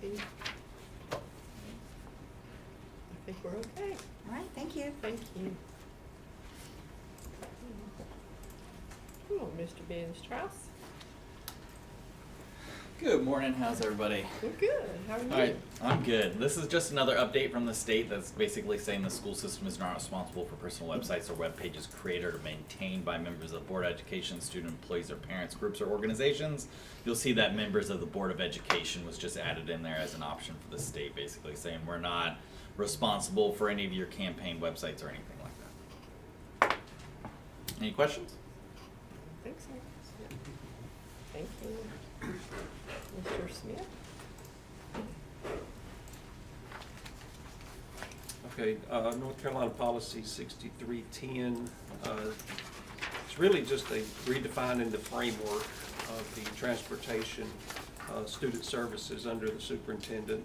It mandates that each local LEA education agency establish a transportation program under the superintendent's direction, aligning with the board policy, the goals of transportation and state federal laws on focusing on safe, efficient, and equitable transport for eligible students, using state-funded resources and supporting learning goals, with the LEAs managing the fleet routes and contracts for special needs as required by policy, which really doesn't affect us. We have this framework in place currently.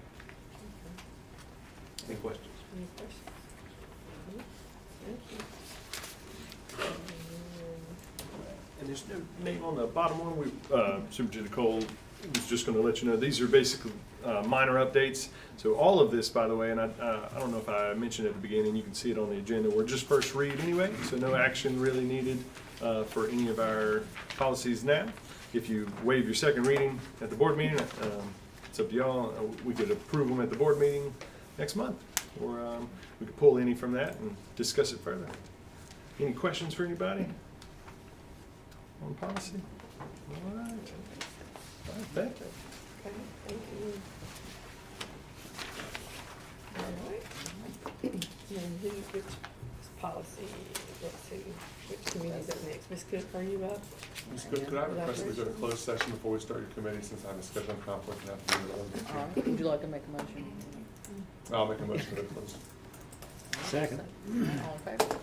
All right. We'll go to close. And y'all can take a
facility this summer for they play in a league called the Players League. It's a collegiate aged summer wood bat league. We did this last year with one of the teams at West Brunswick High School, and it was very successful. I've talked a lot to Jimmy Fletcher about it, and he said that they did a really good job of taking care of the facility. They had absolutely no problems whatsoever with them. It's good for even some of the local graduates from our schools wind up playing on some of these teams in this league. So he felt like it was a real success, and you know, some kind of entertainment during the summer at a local venue. So this year we had another request for a different team, to use the facility at North Brunswick, and Morgan, the AD at North, was also in favor of allowing this after she spoke with Jimmy about it. So I told them both that I'd like us to operate under an MOU, which would benefit us, so that we're, you know, their responsibilities and the terms are well defined, and also benefits them because they feel like they have kind of a 5-year plan, even though this contract is up for renewal each year from both parties, but it does help them with their sponsorship and their knowing they have a facility for the next 5 years if all goes well. So we did write an MOU. They suggested both teams wanted a flat fee in facility use. So we took the lighting fees, basically, and internet fees, and came up with the number of events they have, games and practices, and we came up with a flat fee, and that's what we would be charging them. So you have a copy, and there's one change. Under the recommendation on your memo, it says staff recommends approving the MOU's Good Enterprises Corporation at the February 3rd board meeting. That has been altered because we thought they were both under Good Enterprises, and then after you got your packet, we found out that the team in Shalode is under Shalode Baseball LLC. So that has been changed. When you sign it, it'll actually say both organizations under the recommendation. Other than that, the MOUs are the same. And So one thing when I glanced over, I didn't see was the field maintenance piece of it. Are they responsible for the field maintenance during this? Yes, sir. Okay. And in the actual MOU, I believe there's reference to. We scrape it and line it. They, We drag it and line it. That's what the MOU says. I thought it said they actually line it and Maybe drag I it. misread it. So I only glanced over, I but I do didn't see believe that. it. It says North Brunswick agrees to line and drag the field agreement. she's highlighting. Yeah, Exactly. the MOU actually highlights the hitting facility and the clubhouse use and the responsibilities.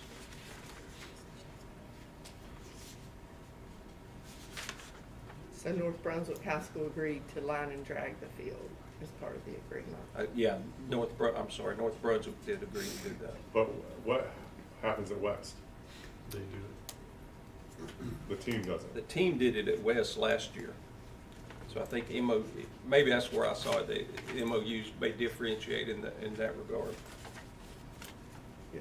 Like I said, it is two different So organizations. West is gonna do it again this year. West is gonna do it as part Yeah, of it the- does read West agrees to line and drag the field. So both schools will have So staff who's that doing agree that? Is, to line and like, drag is the Jimmy field. Fletcher and Morgan going out and doing that?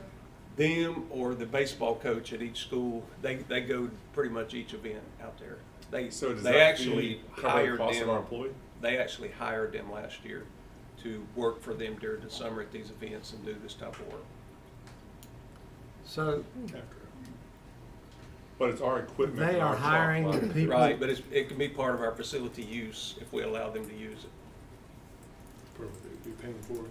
Right, it can be part of our facility use agreement where we put it into the sum of the Yeah. flat fee for them to be able to use, just like the field use. I just wanna make sure all the costs are accounted for in that $9,300. That just doesn't seem like a lot of money as far as, you what?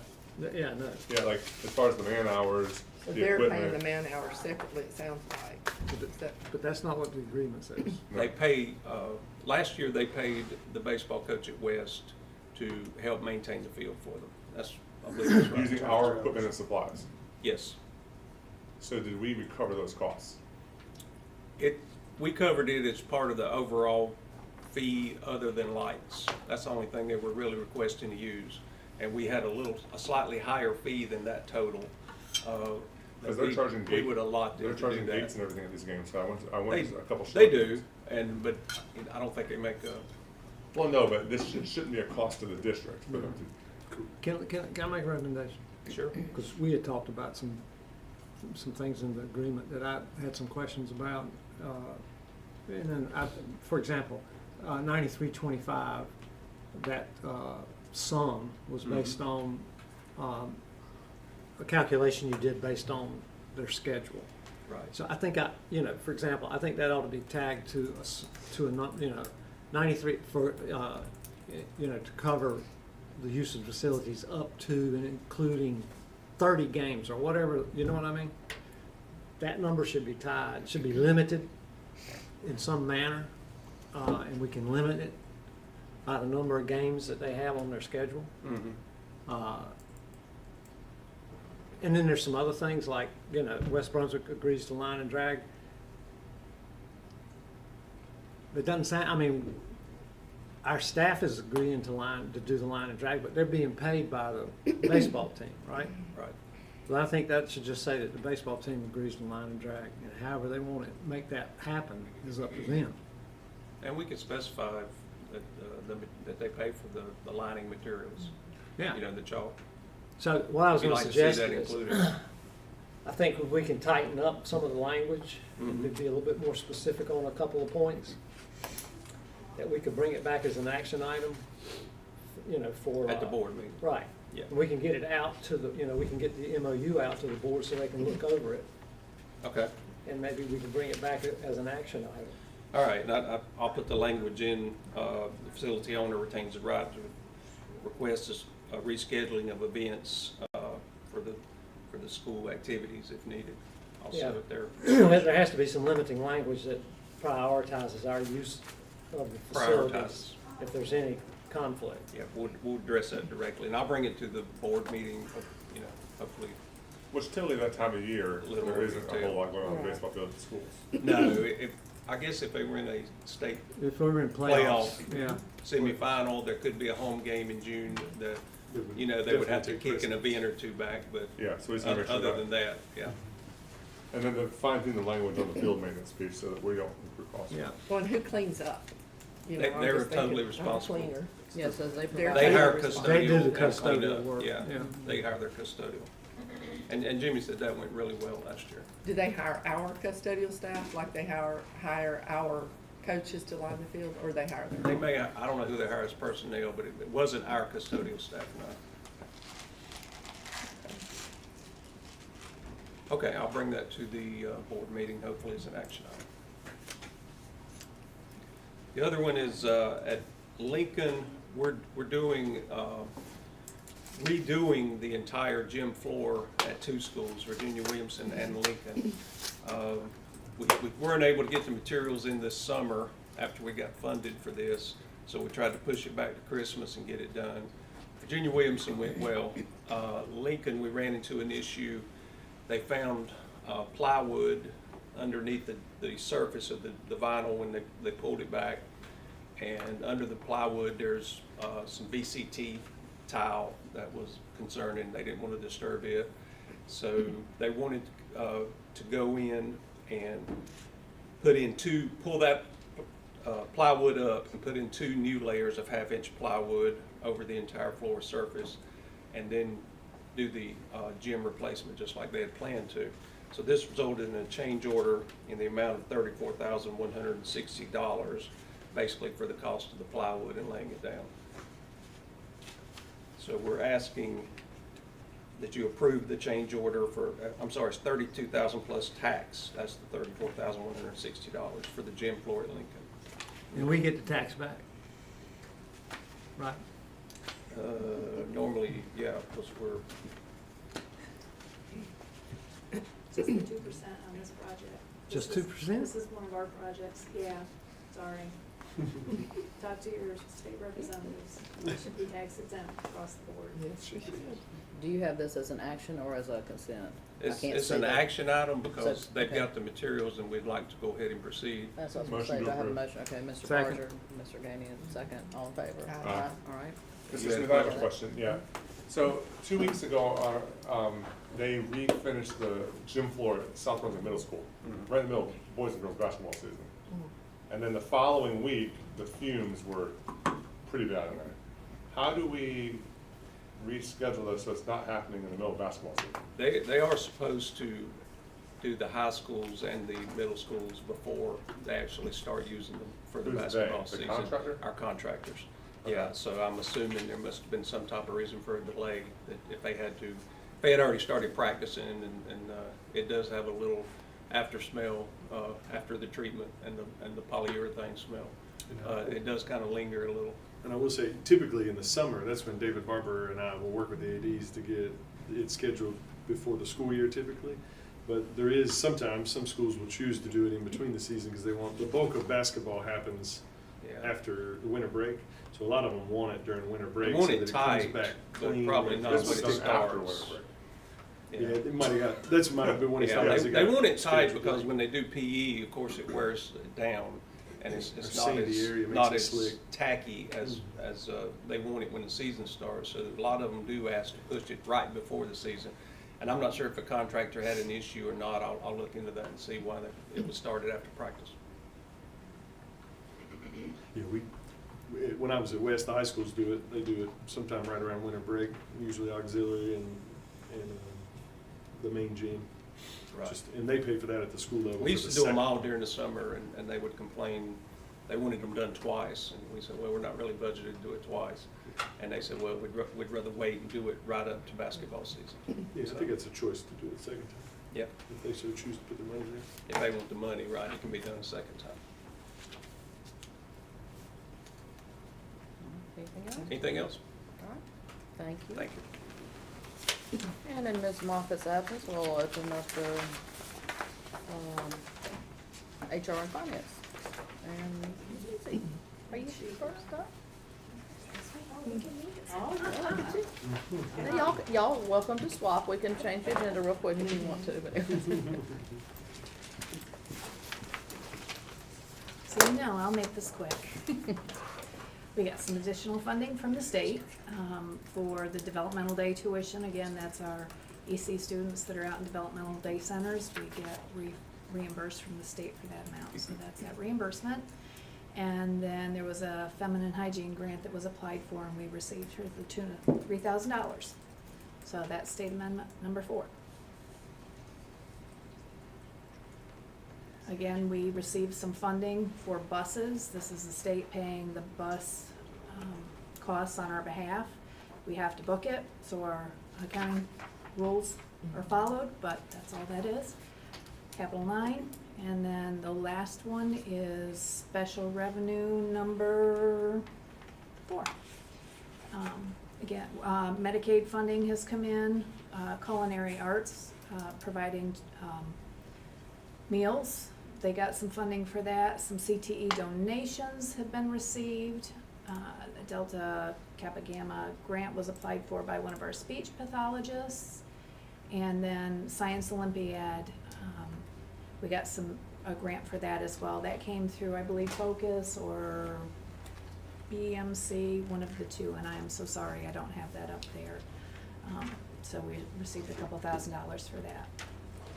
And that is the budget amendments for the month. I was hoping we could go ahead and get those approved if possible, so that I can get those on the books. I'm just curious, from, just, Okay. so, Sure. so there's an increase of 83,750. Mm-hmm. But both sides, the expenditures and the revenues balance out. So how is it an increase? The revenue came in, and we're putting it on the books to spend as an expenditure. So Okay. it's an increase It's an to increase. the budget for the year. Okay. We're But asking it's you not, to it's increase the not, budget. it's not, but it's a funded increase. Correct, Yes. correct. It's not a deficit. No, it's not. We got additional funding in and we're asking your approval to spend it, is really what this is. Okay. Make a All right. motion. Ms. Smith make a motion? This goes on consent, right? We're gonna go ahead and. Action. This is an Go action ahead. item? Go Yeah, ahead. yes, please. Okay. Second? So, all right, Mr. Kennedy, all in favor? Aye. All right, Thank you very much. Ms. Posey.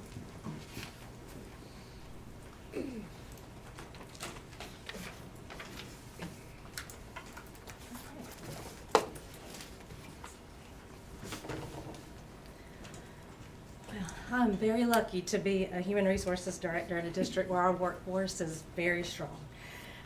I hope our staff across our school system understand how blessed we are to have a board that provides instructional resources and support that are really unmatched in most school districts across the state. And I personally appreciate the commitment to providing those performance incentives and programs that we're seeing really strong results from. And so I look forward to sharing today an overview of the state of our current workforce through first semester. We have 25 slides in this presentation, so if there's information that you would like in much greater detail, if you will let me know, I'd be happy to bring that back for review at a future date. So for our district strategic plan, with regards to talent development, everything we do in Brunswick County Schools begins with the people that we recruit, how we support and retain them. That's what the talent development goal means to my team, and it's grounded in how we believe we should treat our employees and how we can develop the talent that we need from within our current workforce. By rewarding our high-performing staff, we can help ensure that we're staffing our schools and our departments with the best possible workforce to ensure continuity and excellence in the years to come. So overall, this is a breakdown of the staff that we employ to run an efficient and effective school system.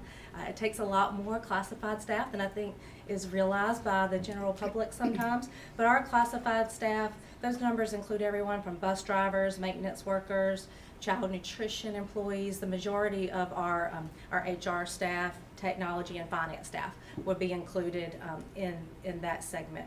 Our parent facilitators, skilled tradesmen, data managers, warehouse staff, all of those people are supporting the work that the teachers and administrators are doing in the schools.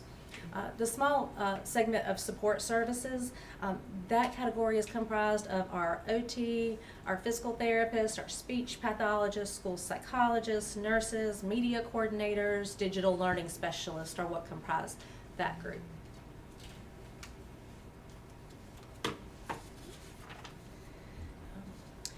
So that 245 represents 30% of our licensed staff that have an advanced degree of some sort.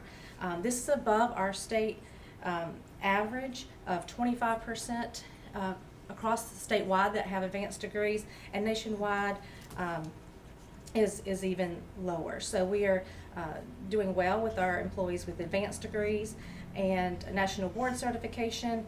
It's 3% nationwide that have that advanced certification, and 16% of our teachers or licensed staff in our school system have their national board certification.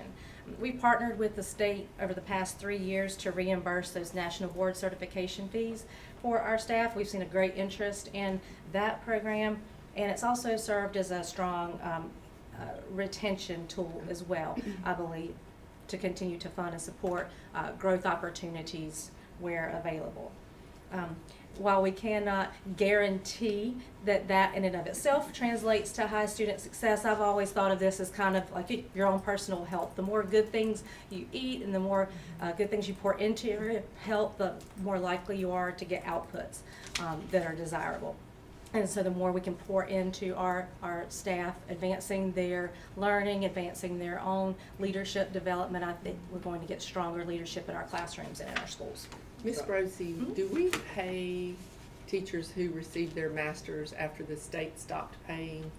Do we still pay them? No, the only differential they receive currently is in their local teacher supplement, is a little bit higher. Okay. Is a little bit higher. So there's probably a great deal of overlap in those two cohorts? Not necessarily. A lot of times people will choose to go one route or the other. There's certainly some that do both, but a lot of times people decide, I'm gonna go back to school for my master's degree, or I prefer to go this route. Now it's a lot more, I think the shift has been more towards national board certification because of the 12% salary differential, whereas the 10% for the master's degree is no longer recognized in the state, or folded into the salary schedule as they stated many years ago. So they don't wanna pay to get a master's when they're not gonna be paid for it, when they can get national board and get an even bigger. And that's not to say there's no value in the master's. Certainly, opportunities for advancement come, doors are open to you as you have those advanced degrees. So there is benefit to those, but it's not necessarily immediate gratification for the work you put into it.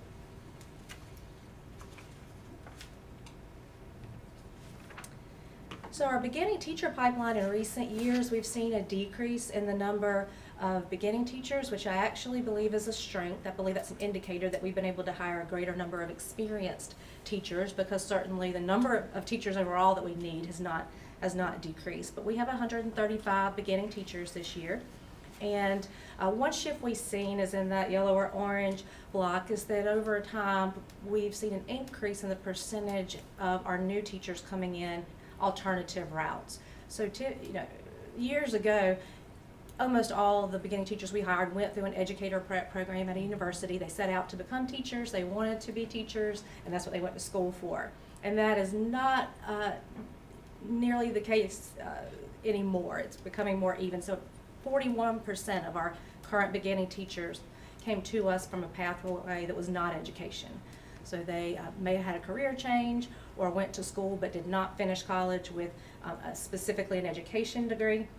And so that has created a different need in our beginning teacher support program, which is now under the curriculum and instruction department in our school system. It's under the leadership of Dr. Jamie Smith. And so one of the challenges she's facing, and she's doing a great job, is learning how to train mentors to support alternatively licensed teachers, because a lot of our mentor teachers went the traditional route, and there are a lot of additional demands placed on our alternatively learning teachers. So not only are they teaching their classes and keeping up with all the paperwork and planning demands that all of our teachers do, but they're also balancing that with the need to take additional college coursework, additional testing, doing portfolios for the state. And so time management becomes absolutely essential to our beginning teachers that are coming to us through an alternative license program. This also impacts how we're focusing our retention efforts as well. Employment prognosticators say that you have to focus on being able to keep people in that 3 to 5 year range. That 5 to 7 is where they're seeing a lot of turnover just in the workforce in general now, and education's included in that. And so looking for ways to support and strengthen our support system for beginning teachers will be an opportunity to reduce turnover and provide mentoring to them to keep them in their current roles. So I think continuing to support Dr. Smith and her work with the beginning teachers is going to be essential for stabilizing our workforce in the years to come. We also have a higher, I took a look at where our highest concentration of beginning teachers. Currently, 4 schools have a noticeable higher number of beginning teachers, and that's at North Brunswick High School, Lincoln Elementary School, West Brunswick High School, and Supply have a noticeably higher number of beginning teachers. And so as we kind of target our support, that's another indicator we'll have to look at, is the overall number of beginning teachers on that school staff in relation to the size. And that was all the upper end schools, all of the upper end schools. And it has been until recent years. We've seen it kind of popping up in the last year or two in different areas in the central part of the county as well. So North Brunswick, Leland Elementary, Lincoln Elementary. Yes, sir. What else? West Supply. Brunswick and Supply.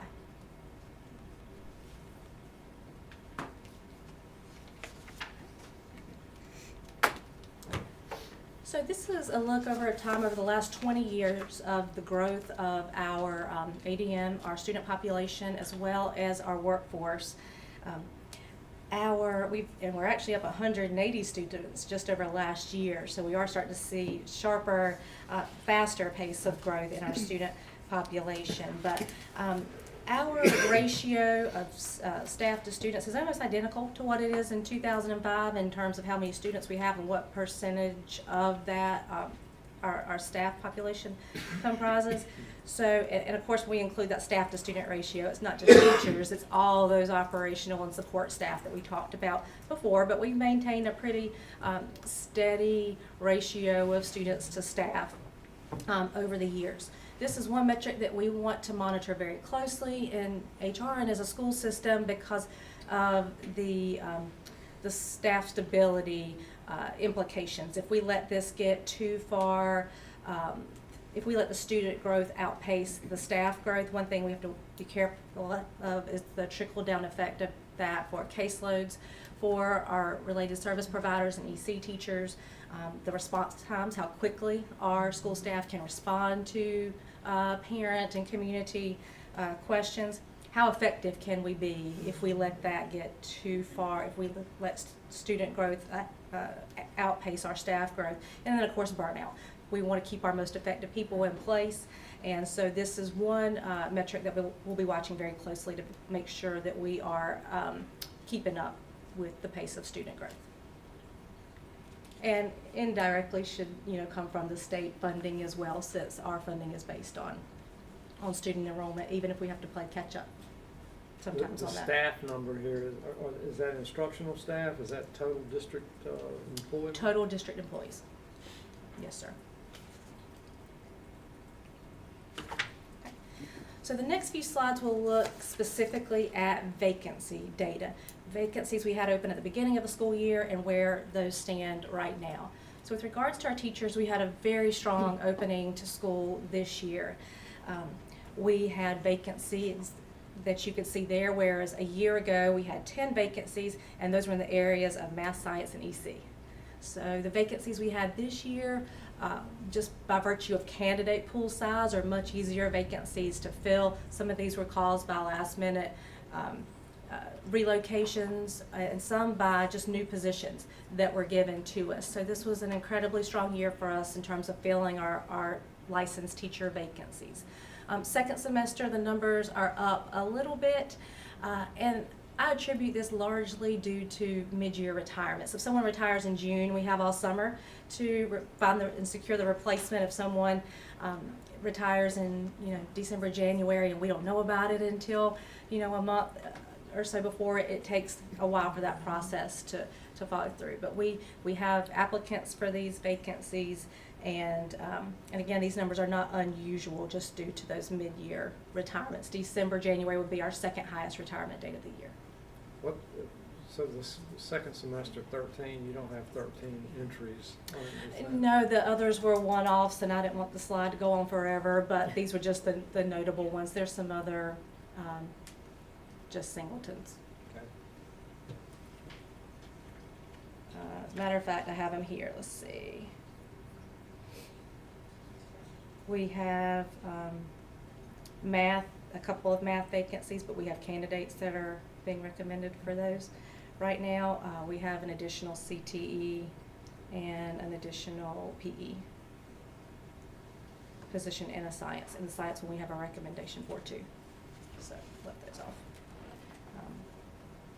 We're not seeing any particularly stubborn areas where vacancies are persisting from beginning of the year to mid-year. What positions are open, even though it looks like it's elementary and JROTC on there, we have the pipeline of candidates for those, and we're not seeing any just like vacancies that we cannot fill. We have applicants to fill these vacancies, so that is nothing jumping off the page at us on those right now. For administrators, our Grow Our Own pipeline is thriving. We had no vacancies on the first day of school or now. In fact, we're filling most of these through our pipeline. Ms. George is working hard to take it to the next level. But we've hired 4 of our principal fellows candidates into school administrator positions in the county just in the last few years. And we have 3 more current MSA interns in the district right now, preparing for the next wave of jobs that open up. So grow our own pipeline is working very well for school administrators. With our classified staff, these numbers are pretty typical for what we've had in Brunswick County over the last several years, or last 5 since I've been in HR. For our custodial and child nutrition vacancies, the majority of those are tied into our bus driving requirement for some of those positions, not all, but the majority of those posted. And these are the bus drivers, child nutrition, custodial, and really teacher assistant for that matter. These are historically positions with a higher amount of turnover than some of our other classified vacancies. So this is looking in line with what we've seen in years past. And I also add on a lot of the bus driver, child nutrition, custodial are being covered through substitute assignments. Right now we do have a substitute pool that's by and large keeping up with those needs. Thankfully. Yes, yes, hope we can keep going. So with our support staff, that roughly 6% of positions we saw in that workforce graph, we have experienced a very high level of stability with these positions, especially in a school system this size. These are positions, all of these that we have applicants for, and so we don't identify any pressing concerns with this segment of our workforce. So when we start our recruiting, this is very timely because we're getting ready to kick this off in February, and it's going to be wide open through March and April. This year, these are the job fairs that we are slated to attend this spring. In years past, we've gone to as many as 16 different universities one year, but what we found is we weren't getting applicants from all of those, and that we felt like that the money we were spending on those universities could be better spent on retention initiatives with our high-performing staff, and that's where we kind of reallocated some of our focus and energy and resources. We are adding Radford to the list. We've never expanded into Virginia before, but this university was founded originally as a teacher college type university. Their numbers are very, very strong in their School of Education program, and when we looked at the improvements made to our local teacher supplement, we can be competitive with the majority of the districts that surround Radford University, so we'll give that one a go this year and see what kind of return we get on that time spent. So after we go to these job fairs and we're recruiting them, these are the types of things we're talking to them about: our critical needs, signing bonuses, our hard to fill supplement. We talk about unique benefits that we offer, some insurance plans that we offer that other counties do not. We talk a lot about the support system that they have and the resources that they have to support their development as a beginning teacher during those first years, because that's who we're targeting, these fresh out of college students. So we talk a lot about our beginning teacher support program and all the support positions that you all have authorized to help them through their first year with the interventionists and the student support specialists, instructional coaches. And the performance bonuses we've been adding to those, a lot of them this year. This will be our first time communicating a lot of those, but we will certainly tout the benefits and the opportunities available to staff who achieve and perform at this level. So as we get into the hiring process, we have the benefit of being able to be picky now, and we're prioritizing very highly qualified candidates. We have shared question banks that we provide to the school administrators when they're interviewing candidates specific to the area and the position that they're looking to fill. We have vetting requirements and things like reference checks, background checks, talking to current supervisors. We very closely monitor those things and will not let recommendations move forward without a thorough vetting. And then we have a number of pre-employment screenings that we do to include background checks, national sex offender registry checks, pre-employment drug screenings, and pre-employment health screening as well.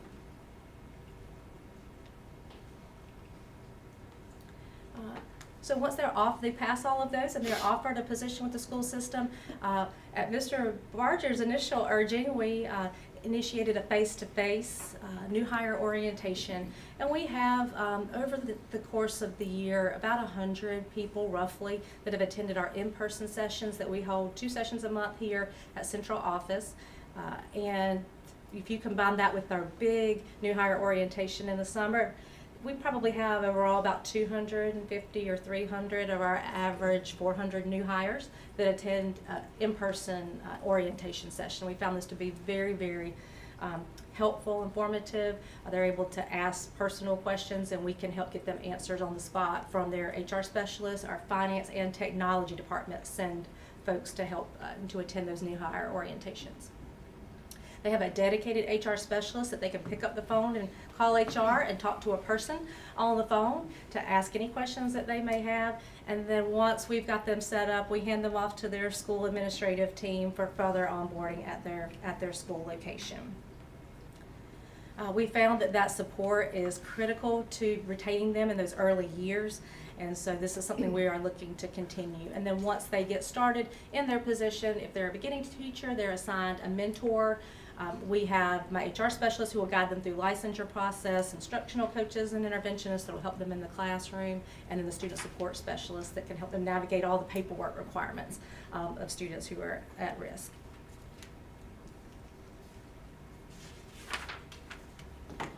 So this is a historical look at how our local supplements have changed over the past 5 years. I think Ms. Wissy has that data going back a lot further, but just in the last 5 years, I think it's worth noting that we've increased our local teacher supplement by, on average, 111%. It's made us very competitive in the state, in our region, and allowing us now to go out and to expand our recruitment scope even further. Our assistant principal supplements on average have gone up 56% in the last 5 years, and principal supplements have increased 35% in the last 5 years, allowing us to be competitive across the state. I think it's top, what is it, Ms. Wissy, top 5? We're really high in teacher, and I know it's top 10, but I think it may be higher. I think Mr. I Cole think it's said, we're top 5 now in most. I thought he said third in the state for teachers. Is that right, Ron? I think we're top, I can We'll go guarantee we're solid, top 10. yeah, He we'll said go in top that. 10, but we have even been moving a little bit higher, I think, when you add in the other things like the state supplement. So, pleased with the growth that we've seen in those. District administrator supplements have remained flat. Those have stayed, I think they were last updated in the 2013-2014 school year, but in our other categories, those supplements are allowing us to be very competitive in our recruitment efforts for teaching and administrative positions. This is a lot of numbers, and I'm not as much of a number person as Wissy, but we have incorporated this slide into our new hire orientation, and we'll just look at the highlighted line across the top because this is pretty impressive. We hear a lot about teachers don't get paid a lot, teachers don't make anything if you work for the school system in any position, but I think sometimes it's a little short-sighted because we offer a very competitive benefits package that we're very proud of. And while we will always advocate for our teachers to be paid more, we would love to see that base salary at the state, raised to $50,000 or higher, as you all have sent a letter of support as well. But a brand new teacher with a bachelor's degree coming out of college, base salary $41,000.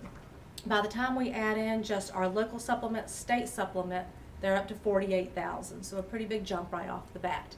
We add in the cost of the insurances that we provide to them and the 24% of their salary that we're contributing towards the state retirement system. The value of that employment for that $41,000 a year teacher is now up to $71,000. That's $30,000 in benefits that are not coming out of their pocket. Then you factor in paid leave because we have a strong paid leave program in the school system to account for, in the case of a teacher, 10 paid holidays, sick leave, a day a month, and their annual vacation leave depending upon their years of service, and personal leave. Now we are over $76,000 for a beginning teacher with a bachelor's degree, fresh out of college, and I believe that is competitive with any industry for a new graduate. So we're very proud of the comprehensive benefits program. We incorporate this slide so that our new hires understand the total value of their employment and they can use it to help recruit their friends. We like to tell them in new hire orientation, we need you and 10 of your closest friends to come work for Brunswick County looking at our growth maps for the years ahead. How long does an employee have to be in the state retirement system to draw benefits? To be vested 5 years. So 5 they years get for up- retirement benefits for a 5 years? Mhm. And it's a defined formula plan, so it's based on their contributions into the system and their years of experience. And there are certain qualifications that they have to meet in terms of either years of experience or age and years of experience to be eligible for those benefits. And to put it in perspective, in 1992, when I started teaching, my salary was somewhere between 17 and 19,000 a year. And when I left the county I was in 2007, my supplement was $200 a year. It's probably not much more than that now, but it was, yeah. So we would like to see these base salaries come way up just due to the cost of living, especially in our area. But teachers and administrators tend to be pretty good at budgeting money, learning how to live on this, and then the value of that benefit on into your retirement years is really quite, priceless. And then many of our teachers have a second job. They work do. all summer, right? They do. Many. And we would love for all their focus to be on Right. teaching. You know, back to the question of our rank Yes, sir. in the local supplement, it'd be good if you could send that out to us, because we often hear, how teachers are underfunded and not paid not paid enough. And I'm not saying that this is an argument against that, but at least we can say, well, at least in Brunswick County, we are addressing that, and here's where we are, relative to the other, we're paying more than what, based on what you were saying, 100 of the 115 school districts and local supplements. I mean, it would be nice to be able to have an actual number, I'll some send way to this over to you. quantify precisely what we're doing. Yes, sir. I'll send this out to the board, and that kind of leads into the next slide, that there are opportunities to earn even more through performance incentives. So with our classified staff currently, and this is going to be one of our priorities I'll talk to you about in the push in the semester and the year ahead, is to identify opportunities to reward the staff that we already have for outstanding performance.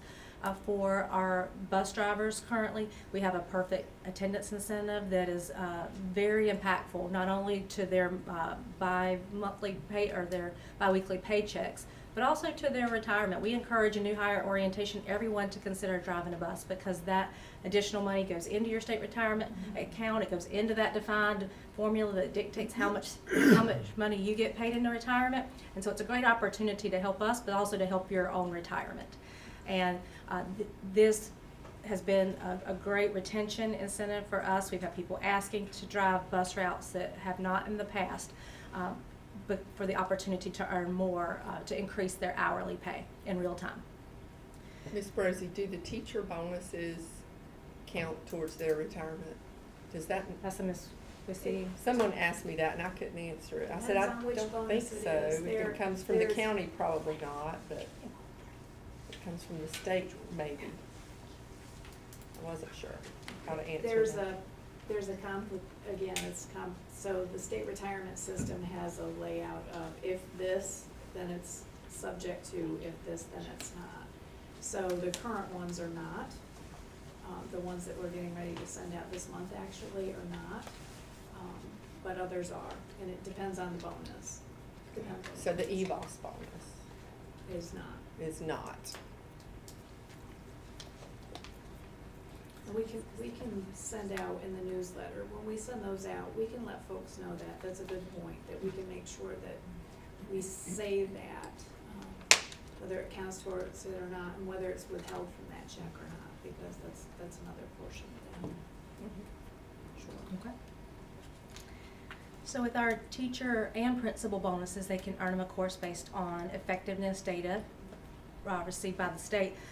Well, we took that a step further this year, and the board approved a provision to award 4-year contracts to teachers and principals who exceeded growth at least 2 of the past 3 years. So they'll be this will be our first year offering 4-year contract extensions to our highly effective staff. So while not necessarily a performance, it's certainly an incentive and a reward for excellent performance. And it helps us We also know that these help us to retain, that we can target our bonuses and our performance to retain the staff that we really want to keep, our highly effective teachers, our very dependable bus drivers and other employees, our administrators who are unrelentless in pursuing, high student growth. So that we're looking to use this as a tool to target the specific types of employees that we want to retain. And there's some other opportunities out there. Our coaches, if they make the playoffs, get additional compensation. Our technology staff who earn some advanced credentials can increase their monthly pay as well. And we have like a principal fellows program, which while not a performance bonus, is a free master's degree. Right. And the value of that is huge. So shifting from vacancy data, this looks at turnover and the number of people who leave their position in Brunswick County schools. So we have the historical percentage there, and specifically speaking to the 2024, they have not released the 2025 data. I've submitted it to the state, but as far as crunching the numbers and all the comparison data, I check weekly, and it has not been updated as of last night. So this is from the year prior. But the year prior, we had 114 teachers leave their position with Brunswick County Schools. And out of that, 15% of those fell into this category of being either retired with full benefits, deceased, or we initiated their not returning to the LEA the following school year. So if you back out the ones that fall into that category, our overall turnover rate drops from 13% down to around 11%. How does that compare to the state? Do we know? Pretty similar overall. We're slightly less than the state average, but it's pretty close. You'll see on this next slide that comparison. So this is the counties that the state says are in the southeast region of the state. So you have the teacher attrition number represents the number or the percent of teachers who left Brunswick County Schools for any reason at all, no matter what the reason was. Again, when we back out those that we initiated or that retired, that drops to 11%. And this chart is sorted by the attrition column. So statewide average at the bottom at 15%. And then the recoupment is the number of experienced teachers, not beginning teachers, but experienced teachers that we were able to hire to fill those vacancies. So out of the 114 that left, we were able to fill 44% of those with the experienced teachers that year, and the rest will be filled with lateral entry or beginning teachers. And I think it's a very positive, very strong measurement in that recoupment column that if you compare that to other districts in the southeast region, we are getting a higher volume of the experienced teachers coming here. It's a little small, but this is the state's data on where the teachers are going. So of the teachers that left and sought employment in another school system, we lost 6 to a charter school and 7 to New Hanover County schools. In return, we got 12 back, or we recouped 12 teachers from New Hanover County schools, and it's fairly evenly distributed amongst other districts in the state. And this is again year-old data. They have not published the data for, they measure in October of every school year. So the data from October of 2025 has not been updated yet. This is the most recent we have. So also with regards to our teachers, if you look at each of those lines, so if we take the line that's the furthest on the left, that looks at teachers with that many years of experience. So that very first column on the left would be our beginning teachers. Of the ones that left that fell into that category, what did their EVOS data look like? And so the tan or gray represents low growth, and the blue dot represents high EVOS index score. And so if you look amongst every category of employee, no matter their years of experience, we're pleased to see that we're retaining more of our highly effective teachers, and of the ones that we're losing, they are teachers with lower EVOS index scores. So that is very positive trend that we would like to see continue through our work with principals, with our coaches, of holding very high expectations for our teaching staff. So, the dark blue are doing well with the EVOS. Yes, sir. You mean And- meet or exceed? Yeah, so what, but what's the number underneath the dot? The average index, EVOS index. Oh, okay. And I'm sorry, it's very hard to fit on this, but this data came from the State of the Teaching Profession dashboard that's linked on DPI's website. So we can pull that up at some point in time and dig in, more granularly if you like. So how does it, I thought I heard you say something about retention in relation to this. Yes, so I don't understand the connection. So in, the laser pointer. No, I'm just clicking away. It does, because I saw it a minute ago.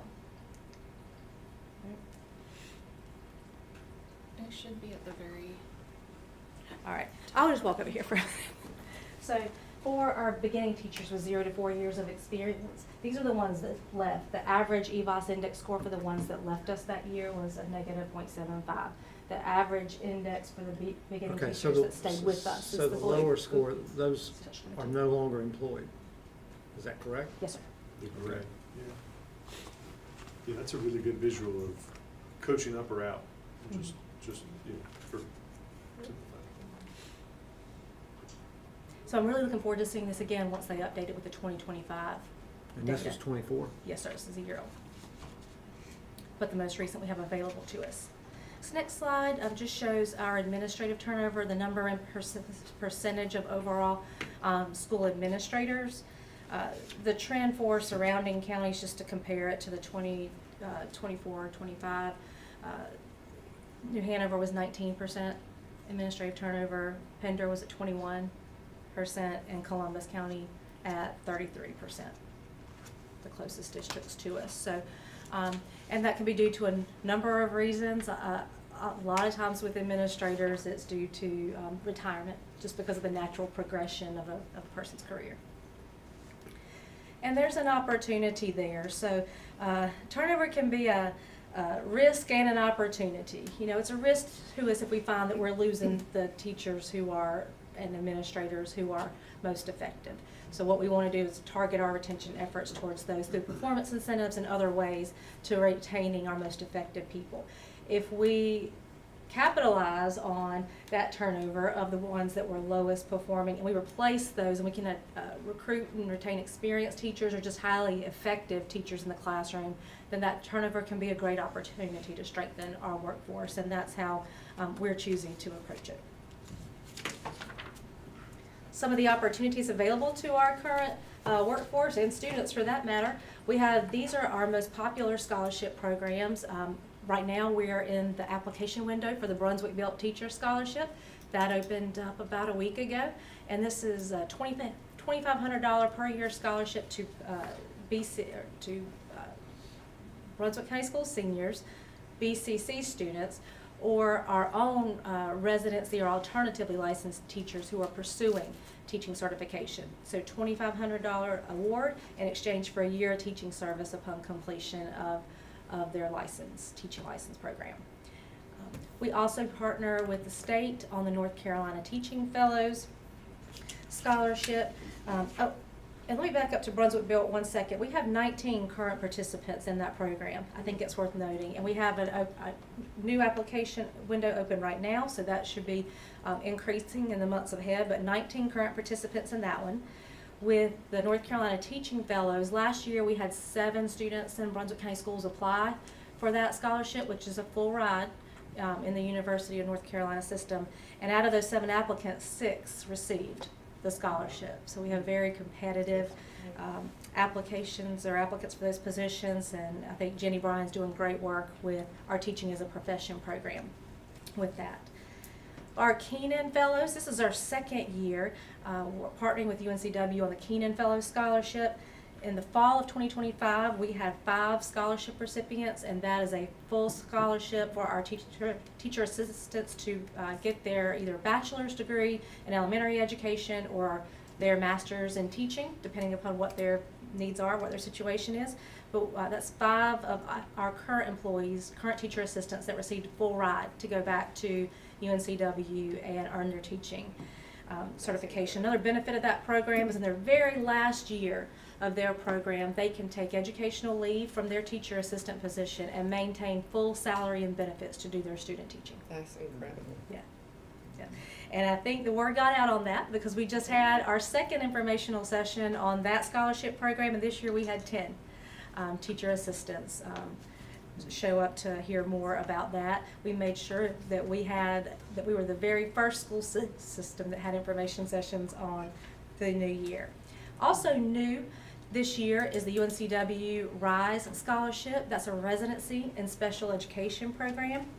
We have 6 or 7 eligible teachers. This scholarship program, again, is a full scholarship made possible through an endowment at UNCW. And this is for our current EC teachers who have some type of alternative license program. And this would pay for the cost of their tuition, testing, fees, anything associated with clearing that teaching license. This program would fund if they are selected as a scholarship recipient. So this is very new. We just had our first information session on the teacher workday after a break, and we'll be monitoring this as our employees apply and we hear back from them. And then finally, our Principal Fellows Program, I spoke to several times already today, but we currently have an assistant superintendent that went through the Principal Fellows Program. We have principals, multiple assistant principals, and our current two principal fellow interns currently interning with us in the district. I just want to say that these options, I've never seen so many before, so this is some good work aligned to the strategic plan that we should all certainly celebrate in the district. And that a lot of us, if you go into a room full of educators, assistant principals, if you ask them if they were teaching fellows, there's a lot of hands raised every time. I couldn't tell you a specific percentage, but when that gap stopped for a while and now it's being filled with other options that may be local, we are going to see another wave of educators that stay in the profession due to these opportunities. And what a recruitment tool. That is major, especially, if you have a teacher assistant who wants to be a teacher and she can come and work for us and get that scholarship. That's and that program is asynchronous, so they can work a full-time job and still complete this coursework at night or on the weekends. And with our these other programs like our RISE Scholarship and our TA to Teacher, they receive coaching and mentoring from UNCW as well as from Brunswick County. So a very strong support system for both of those, and we're very grateful to UNCW for reaching out to us to partner in these programs. And the big thing with the TA to Teacher is just being paid while you do your student teaching, because that prevents a lot of people have to work and pay their bills, and so they don't feel like they can go back to school to be a teacher. And I think a lot of time our teacher assistants make the very best teachers because they've worked in the classroom for a number of years. They understand the dynamics, the demands, the needs of the students. I feel like the retention rate will be very high with that particular cohort because they knew what they were getting into. They've already had practice and experience in that setting. And we don't want to stop with just our teacher assistants. So this next slide looks at how one of the focuses of our strategic plan is developing a growth track for all aspects and areas in our school system. And so let's start with the sub-bus monitor, someone that we hire to monitor on a school bus. They get their training and go through their coursework, and they get their CDL, they can become a licensed school bus driver. If they stay in it, they demonstrate excellence and aptitude in that position. They can be hired into a regional coordinator position. I believe all of our regional coordinators were former bus drivers. Our assistant transportation director started off as a bus driver, and then can move into the director of transportation. So even someone hired as a sub-bus monitor, at the lower end of some of our pay scales, if they stay the course and continue to develop their skills, could absolutely change their situation over time through advancement. Child nutrition sub, this is an example route they could take. Moving into assistant manager and manager positions, and then having an opportunity to serve in one of the supervisory positions that we have in our child nutrition department. Our teacher assistants, these are ones that I feel like we have a pretty strong growth track for this one already in place, but they could go back to school to become a teacher using one of these scholarship programs, get experience there, grow into an instructional coach to get the hang of working with other adults, and then move into assistant principal or principal through one of Ms. George's programs or through Principal Fellows. Even our office staff at our schools, this shows a graduation, the way they can progress through the salary grades. In our local playpen, they can move up to a data manager, a school treasurer, and have opportunities in Ms. Wissy's office to become a payroll specialist or even a payroll supervisor in time. I think this speaks to the value of staying the course and not giving up and sticking with your training, because it's a big push in our county to grow from within to reward outstanding performance. And then lastly, this one is one that's kind of outside my scope, but we're already seeing this pay off, is the student route. Going through our CTE programs, getting an internship. We just hired our very first employee that went through our CTE internship program. In fact, he was so young when he graduated, we had to get work authorization from the Department of Labor for him to be able to start. But has shown a great aptitude in our transportation department. And so we would like to continue to grow that and maybe in the future explore like apprenticeship type opportunities. So this one's still in development, but is showing a lot of promise already. That's great. And I believe that looking into those scholarship programs, opportunities to reimburse our staff for advancing their skill set is a way that we can pour into the ones that we already have who are doing well and fill these needs in the decade ahead. Of course, we couldn't do this without our substitute teachers because life happens to our employees. They need to be able to attend to personal and civic matters, and we have very large, very strong pool of approved substitutes that cover a variety of areas. We use substitutes for teachers, for school administrators, our school nurses and counselors, our child nutrition, our transportation departments, and our substitute fill rates have been very high. Attribute this to a couple of things. We've been using building substitutes to help account for some of the last minute absences, but we've also had a district-wide focus on staff attendance, a very strong push from Mr. Cole on staff attendance, on reliable attendance at work. And I think it's a combination of our 467 approved substitutes and strong focus on staff attendance in the past couple of years has led to very, very high substitute fill rates, and almost all of the ones that are not filled are the last minute call outs. If we can encourage people to get those absences in as soon as possible, we can typically fill them with our pool this size. This is a very accurate count of active substitutes because every summer we take a look at who has not picked up one substitute job over the past year. We inactivate them. So these are all people who have substituted for us in the past year.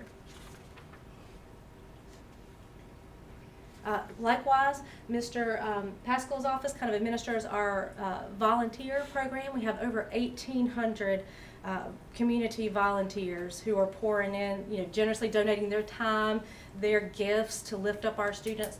They're assisting with programs, field trips, coaching our sports, and then a multitude of other services that our school needs. But we cannot overstate the value of our community partners that are reaching out to support our schools. So looking ahead, our main focus for Goal 4.1 for second semester, and I'm speaking on behalf of the Human Resources team, is to really get after our recruiting, finding the best, most highly qualified, energetic teachers to fill our classrooms and recruiting them, competing with other school systems to get them here to Brunswick County. We have also completed our classified salary study, and we have been eagerly awaiting a state budget so we know what we have to work with so we can prioritize what we've learned through that program or through that salary study. And just as soon as we have that state budget, we can look at our job classification and pay plan and make decisions as a school system about where we need to update and strengthen that.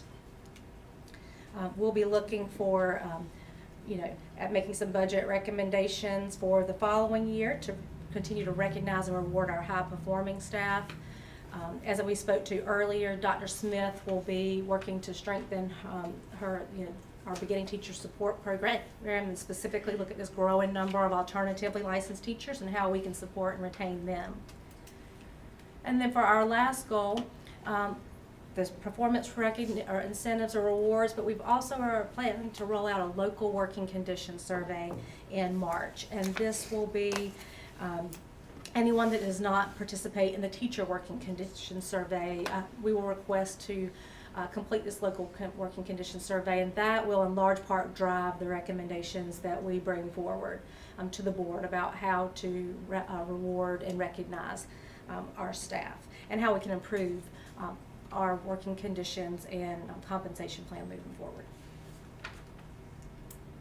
So these are our core values that our HR team agreed to during our summer planning retreat.